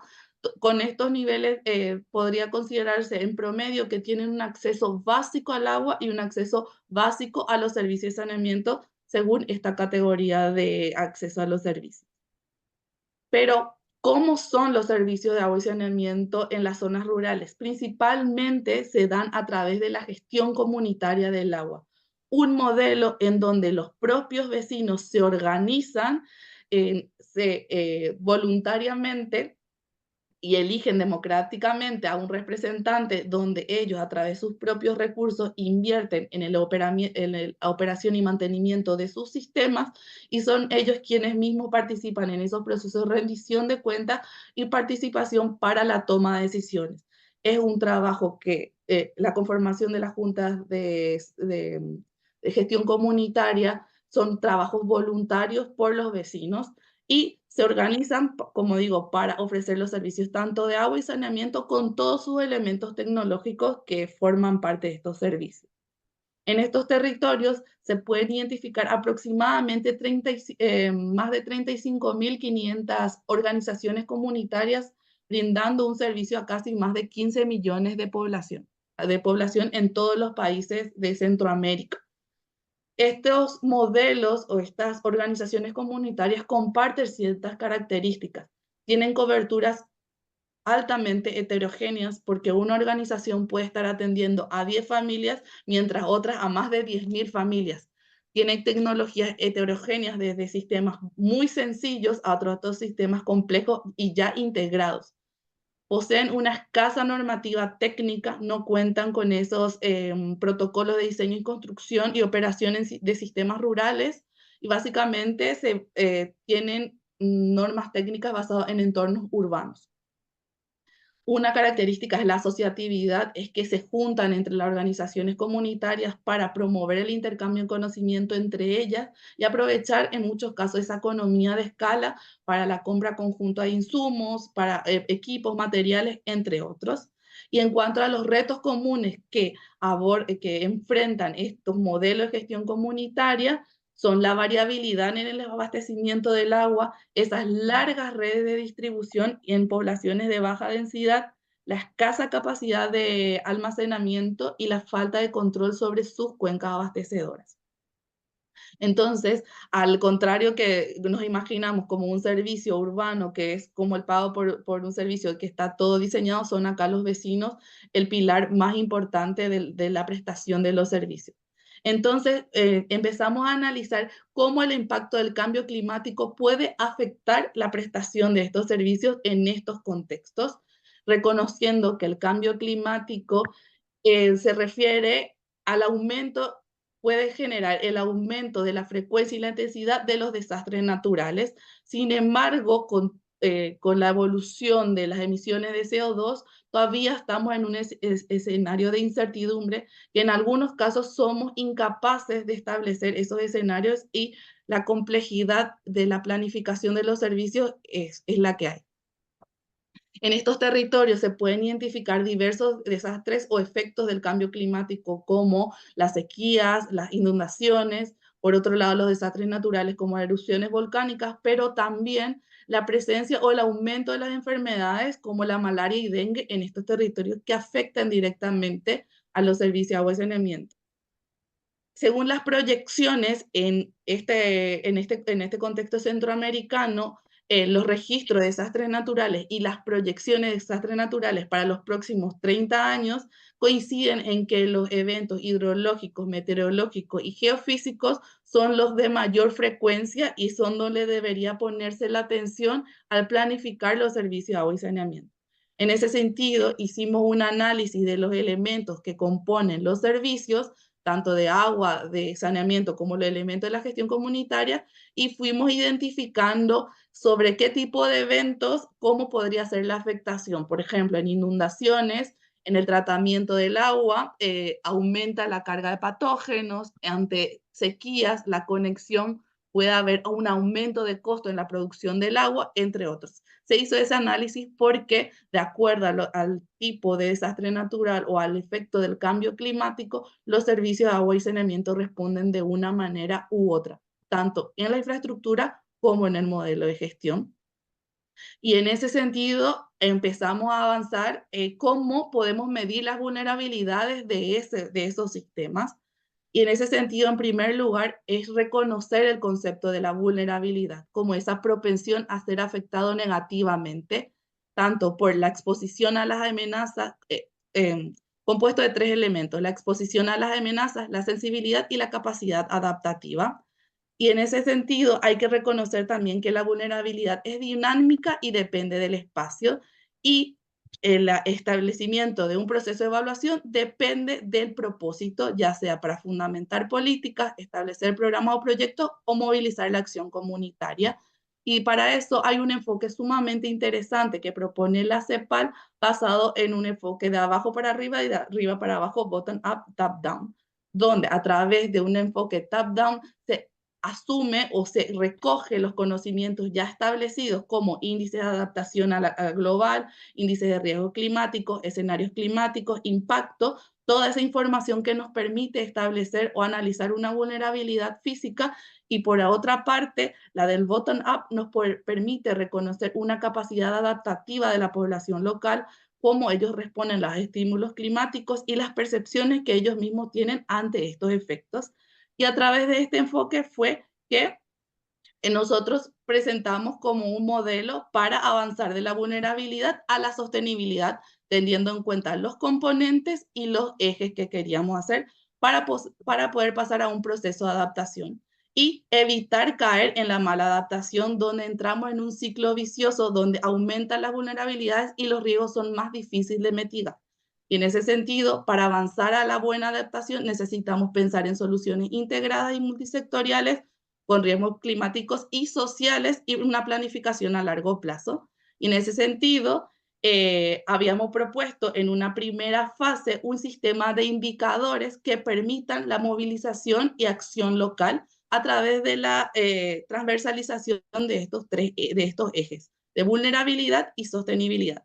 Y ahora es como esta experiencia en el marco de un proyecto formal, por así decirlo, entre la integración de los estados, la organización comunitaria, la cooperación internacional y el apoyo de la universidad en un proyecto real denominado Mejora de la Resiliencia Climática de los Servicios de Agua y Saneamiento en Centroamérica, implementado por ONGAGUA con el apoyo de la cooperación española, fue que en mi último trabajo final de máster pudimos analizar este índice o estos indicadores para medir la vulnerabilidad de los sistemas comunitarios.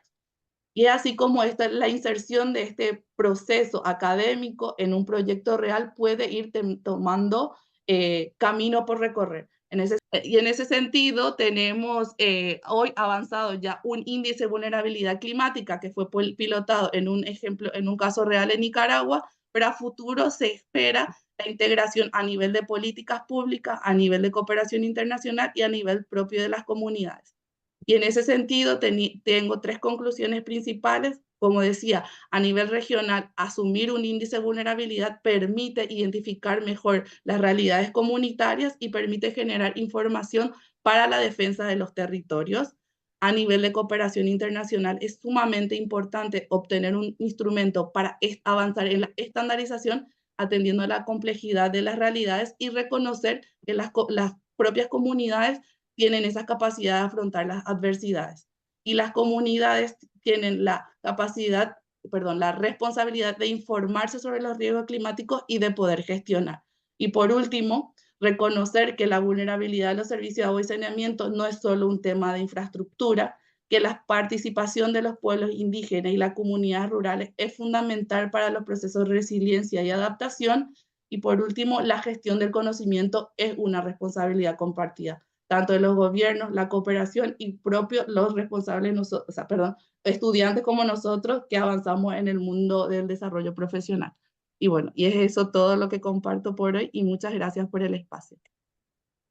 Muchas gracias, Claudia. Yo creo que has dejado muy claro la importancia de la consideración de la vulnerabilidad climática, ¿no?, en la gestión comunitaria del agua. Bueno, pues vamos a pasar a la última intervención. Y como última ponencia vamos a hablar de un instrumento de la cooperación española en el que la tecnología, el conocimiento y los derechos humanos están muy presentes. Es el Fondo de Cooperación para Agua y Saneamiento en América Latina y Caribe. Y para ello contamos con Emma Orejudo, jefa de departamento del Fondo de Cooperación para Agua y Saneamiento. Ella es ingeniera civil, es licenciada en Ciencias Ambientales y dispone de un máster en Gestión de Recursos Hidráulicos. Es funcionaria de la Administración General del Estado y ha trabajado durante más de 20 años en confederaciones hidrográficas en la gestión del agua. Actualmente ha dado un giro en su trayectoria profesional para incorporarse en la cooperación como jefa del departamento del Fondo para Agua y Saneamiento en América Latina. Así que, Emma, cuando quieras, es tu turno. Compartimos tu presentación. Muchas gracias, Alberto. ¿Qué tal? Buenas tardes.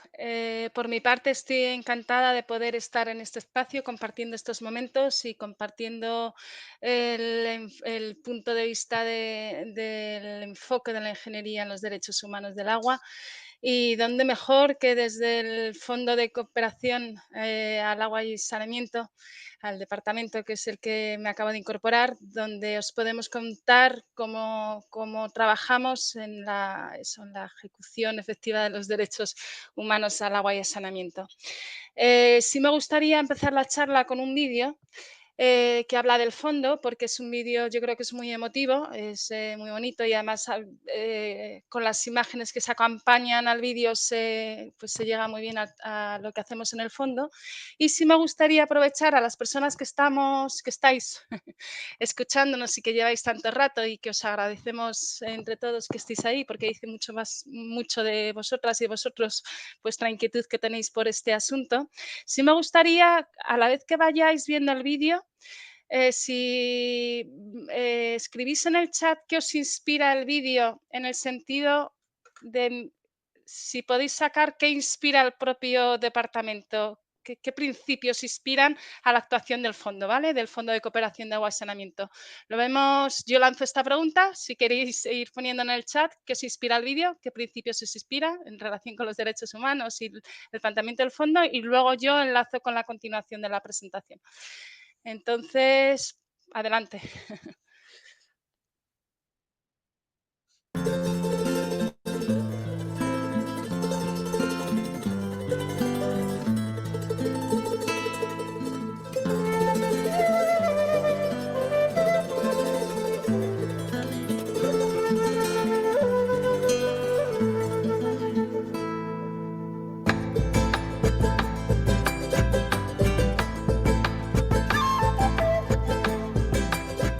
A partir que llegaron los proyectos de agua y saneamiento a las zonas rurales de nuestro municipio, se ha podido educar a la población en salud. Esto ha disminuido las enfermedades en la misma, como la dermatosis, la micosis, la parasitosis.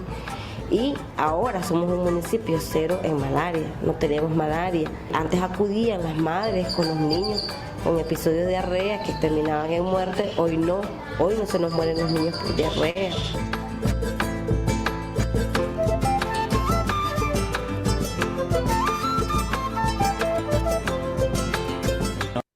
Antes los niños no venían a clase porque los papás y las mamás los mandaban a tirar agua abajo, y ahora lo tienen aquí, lo tienen de casa en casa. Ya no van ahí abajo, sino que ya lo mandan a la escuela y ya vienen bien bañados y todo porque hay agua en la comunidad.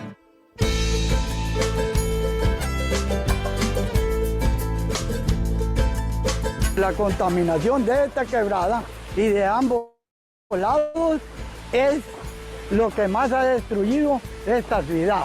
Y dada la necesidad de tanta enfermedad, tanto mal olor, entonces optamos por hacerle la solicitud a organismos internacionales, y en este caso fue la Cooperación Española la que nos dio esa venia, ese apoyo, y hoy por hoy, pues después de estar con malos olores, hoy estamos con un ambiente cálido, con un ambiente natural, con un ambiente que la población lo ve de una forma muy positiva.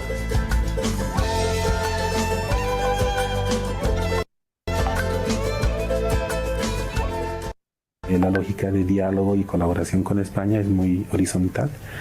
Es un socio que no te plantea nuevos paradigmas o nuevos modelos a desarrollar, sino que apuesta a apoyar y consolidar lo que uno está haciendo. Ese es un buen equilibrio del enfoque de cooperación que hemos tenido con España, que no sea circunscrito exclusivamente a lo financiero y ligado a la inversión en grandes obras de ingeniería o infraestructura, sino también en incidir en el desarrollo de capacidades locales, en intercambiar en una gestión del conocimiento muy amplia y la posibilidad de un desarrollo institucional que tenga la capacidad de gestionar estas inversiones y también gestionar el conocimiento para lograr este paradigma de sostenibilidad de los servicios.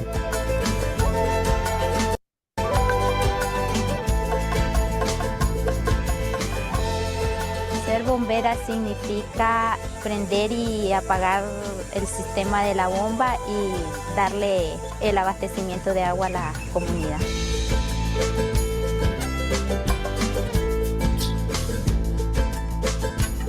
El proyecto ha capacitado a mujeres bomberas y ese trabajo lo hacían antes los hombres. Les costó un poquito, pero después se tuvieron que acostumbrar. Nosotros las mujeres hemos sentido que podemos hacer otro tipo de trabajo. Sí, lo administramos bien, somos buenas.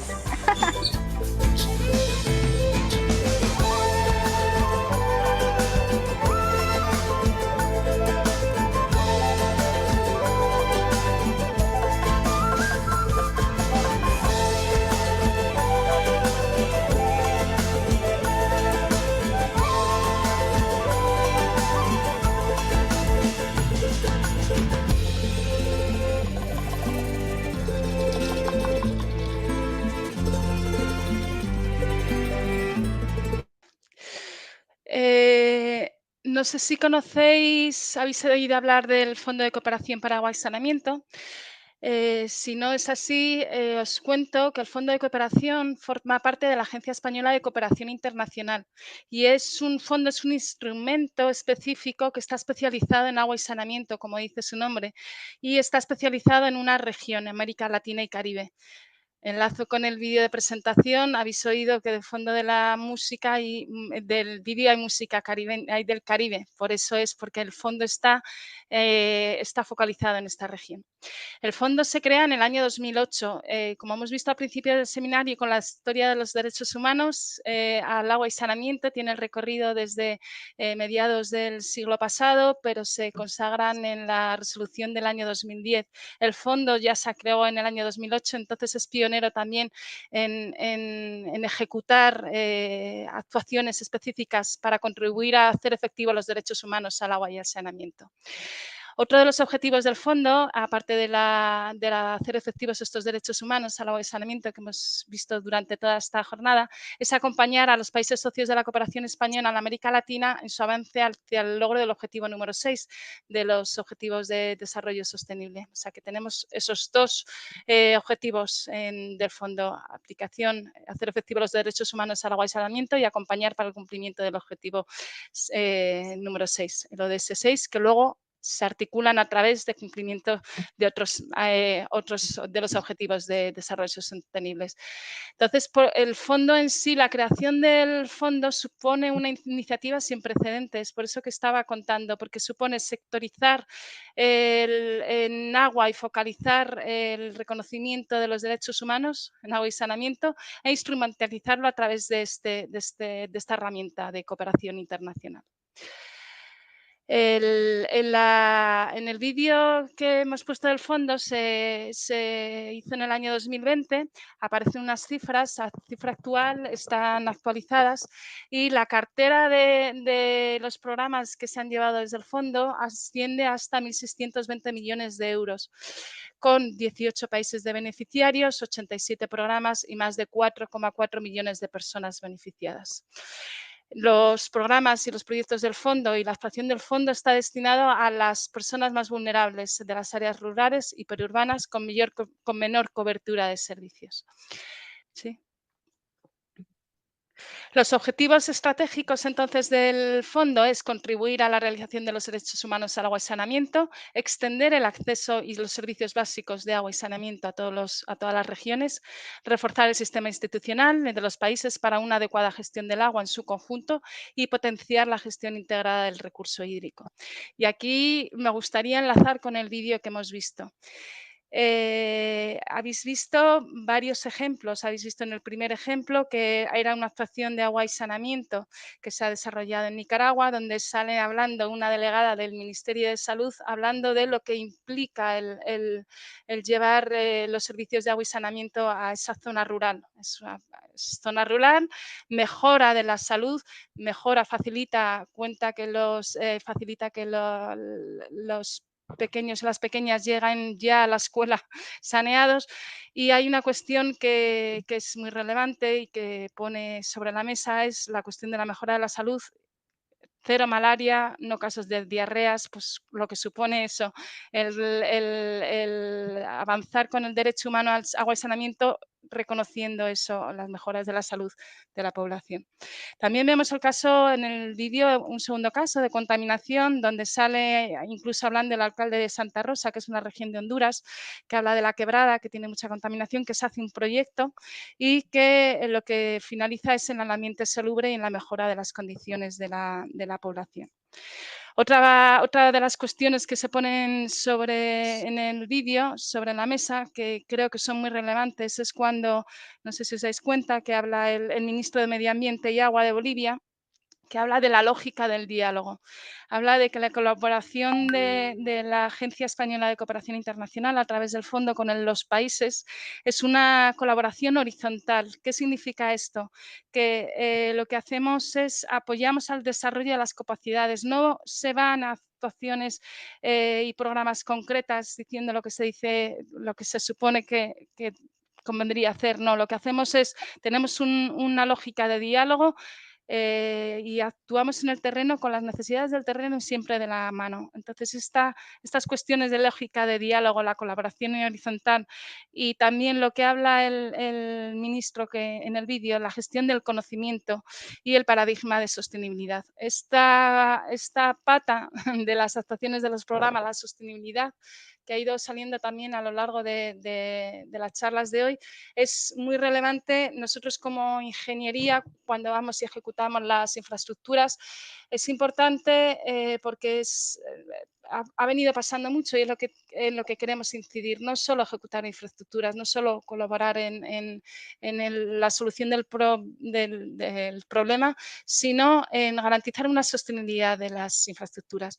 No es ejecutar una depuradora, sino ver cómo se va a mantener la depuradora, fortalecer las instituciones para que luego esa depuradora se vaya manteniendo, ¿vale? Igual con la planta de tratamiento.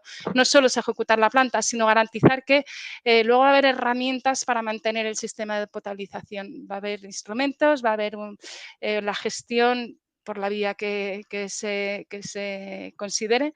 Por ejemplo, vemos el caso de las bomberas, que es un caso muy bonito, donde se capacita a la propia comunidad para que explote y garantice la sostenibilidad de lo que se ha ejecutado.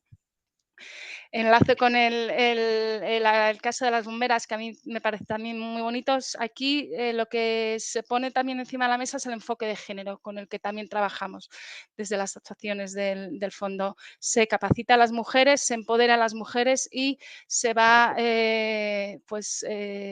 reduciendo las cuestiones de las brechas de géneros que hay, sobre todo en las cuestiones también de la profesionalidad por ejemplo, de los trabajos de la ingeniería, que generalmente es cada vez menos, es verdad, pero generalmente ha estado focalizado en el género masculino y se intenta reforzar eso, implicar más a las mujeres. Si queréis,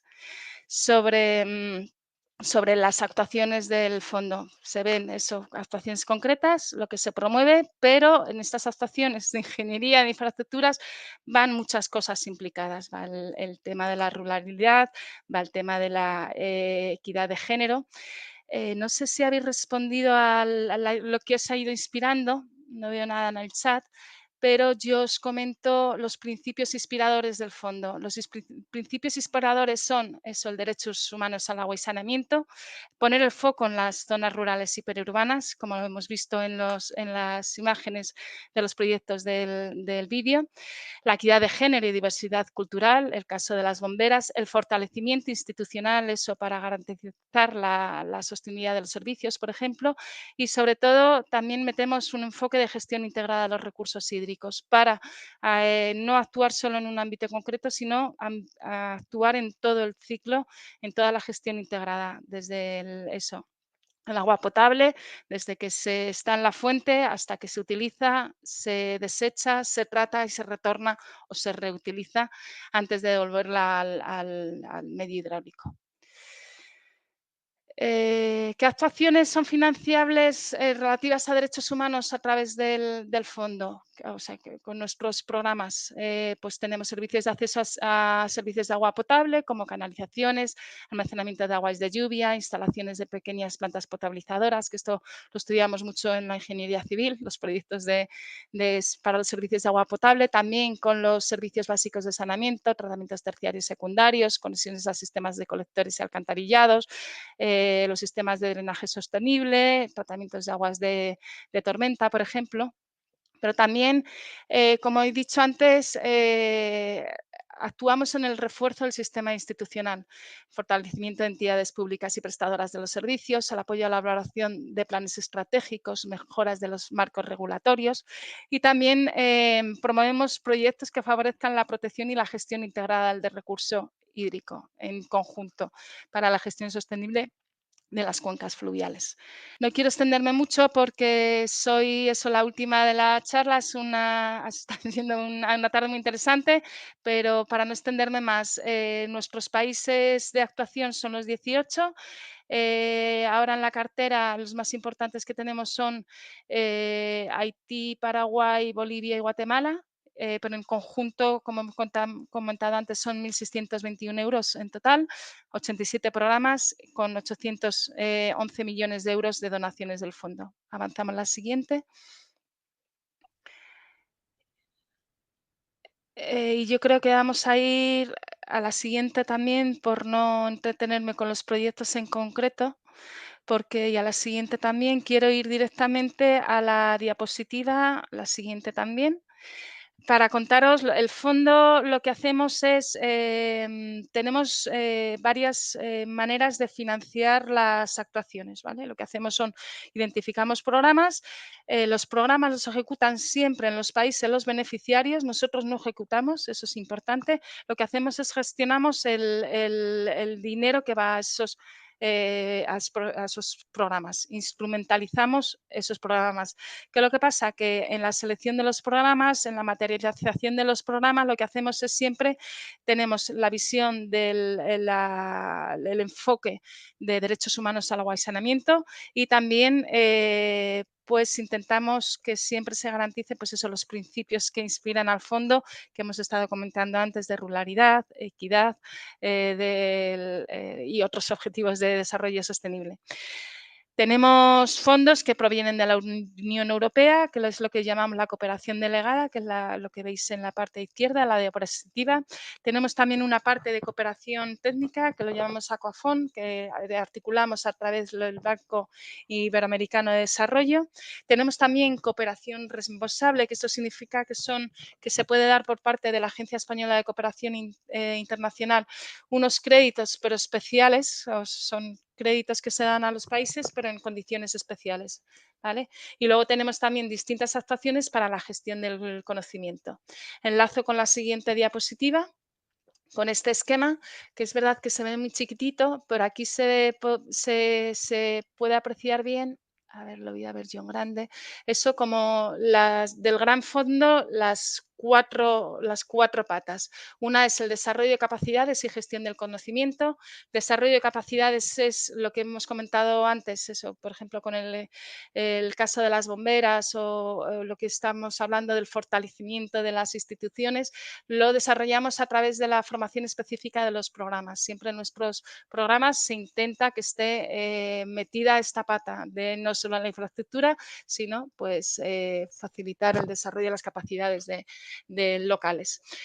Incidimos mucho desde el fondo en la gestión del conocimiento. La gestión del conocimiento desde el punto de vista ya de lo que tenemos, de las experiencias de otros programas, gestión del conocimiento de otros actores y gestión del conocimiento también en el sentido de llevar nuestras experiencias, las experiencias de terceros, ponerlas todas en el sector. Gestión del conocimiento es esto que estamos haciendo ahora, la presentación que estoy haciendo del fondo y la promoción de, pues eso, del el contar lo que hacemos y los instrumentos que tenemos, pues forma parte eso de nuestra política de gestión del conocimiento. La parte de la cooperación técnica la hacemos a través de los programas. También generamos alianzas entre distintos actores, generamos hermandades, por ejemplo, así para que podáis entenderlo, por operadores de plantas de tratamientos de aguas potables o aguas depuradoras. Por ejemplo, Masesa, que está en Murcia, generamos hermandades con países de origen allí en América Latina para que comparten experiencias, ¿vale? Entonces también nos encargamos de esa cooperación técnica. Promovemos desde el fondo. Una de las herramientas que va ligada a este seminario es que hemos creado una específica para las municipalidades sobre los derechos humanos al agua y al saneamiento, para que analicen si en sus políticas se están aplicando realmente estos derechos humanos al agua y saneamiento.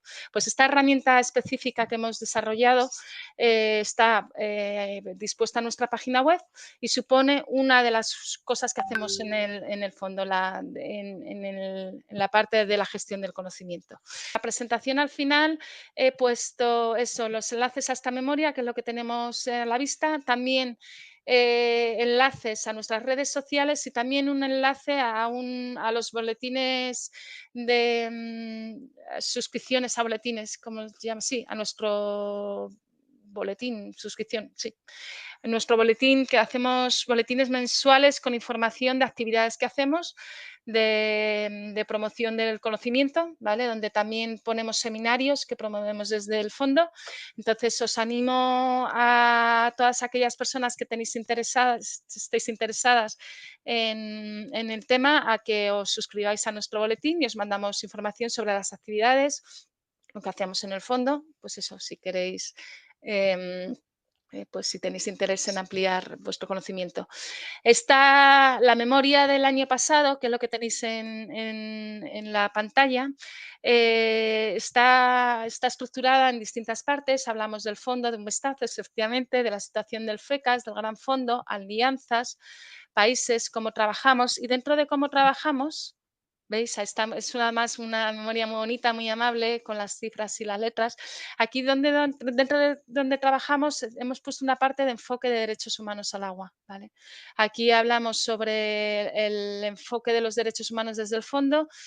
Pues contamos que hemos sido pioneros en el desarrollo de los enfoques humanos, de los derechos humanos al agua y saneamiento desde el fondo y desde la cooperación española. Y aquí, por ejemplo, también ponemos en acceso esto que os estoy comentando, la herramienta de las municipalidades por si la queréis probar, ¿vale? Aquí pues está para que la conozcáis, para que sepáis que son, entre otras cosas, las cuestiones que hacemos en el fondo, ¿vale? Os animo a que echéis un rato navegando y yo por mi parte no me quiero extender más porque, bueno, mi idea es eso, dar unas pinceladas, que sepáis lo que hacemos y que cualquier cuestión, si tenéis dudas, estaremos encantadas de pues ayudaros y encantadas de que colaboréis con nosotros y eso, que ampliemos las sinergias. Muy bien, muchas gracias, Emma. Gracias porque creo que ha quedado muy claro que la envergadura de este fondo, pues, y su conexión con los derechos humanos, responde a muchas necesidades en la región. Sí, Y bueno, yo creo que efectivamente. has mostrado claramente claro. Cuál es esa conexión. Pues si os parece, nos hemos pasado ya, me temo, de la hora prevista, pero sí que nos gustaría dar un último cierre, bueno, agradeciendo a todas las personas que habéis sido panelistas y habéis compartido vuestras experiencias y vamos a hacer un cierre del seminario compartiendo un poco algunas ideas finales. Muchas gracias, Alberto. Muchas gracias a todos los panelistas, porque la verdad es que nada más contactaros, todos dijisteis que sí a la primera, así que eso la verdad que ha sido un gusto. No hemos tenido que ir persiguiendo a nadie, al revés. Yo creo que ha sido una recepción del seminario muy, muy positiva y eso es de agradecer. Y bueno, yo os animo a los profesionales de la ingeniería a continuar ampliando vuestro conocimiento en estos derechos humanos y en lo que os aplica en vuestra profesión, porque necesitamos muchas manos, los retos son enormes y necesitamos muchas manos, muchas cabezas para avanzar en que estos derechos humanos sean una realidad. Habéis tenido algunas... El objetivo de este seminario era aportaros algunas ideas de por dónde se puede trabajar, en qué ámbitos, y eso, animaros a seguir profundizando. Y a las universidades, animaros a incorporar estos temas en los currículos docentes, ¿no? No hacerlo como algo anecdótico o algo de si algún estudiante, ¿no? Pues como teníamos a Claudia, personalmente muy involucrada en estos temas, ¿no? Sino hacerlo, yo diría, obligatorio, ¿no? Que todos los ingenieros, todas las ingenieras deberían entender que se van a dedicar a estos temas, deberían entender cuáles son sus responsabilidades, ¿no? para contribuir a la garantía de estos derechos humanos. Y yo creo que este tipo de seminarios ayuda y por lo menos llama la atención, ¿no? para que allí donde estéis, los participantes, los 50 participantes que han estado conectados durante el seminario, a uniros al reto, ¿no? de garantizar estos derechos humanos a toda la población, especialmente a la más vulnerable allí donde esté. Pues muchas gracias a todos. Os emplazamos al siguiente webinar sobre tecnología y derechos humanos que haremos junto con la Universidad Politécnica de Madrid en breve. y seguro que bueno, estaréis informados para si os interesa pues, volver a conectarnos. Muchísimas gracias de nuevo a todos los ponentes y en especial a la Universidad como Universidad Politécnica de Madrid como anfitriona de este evento. Y buenas tardes, buenos días, allí donde os encontréis todos y todas. Gracias.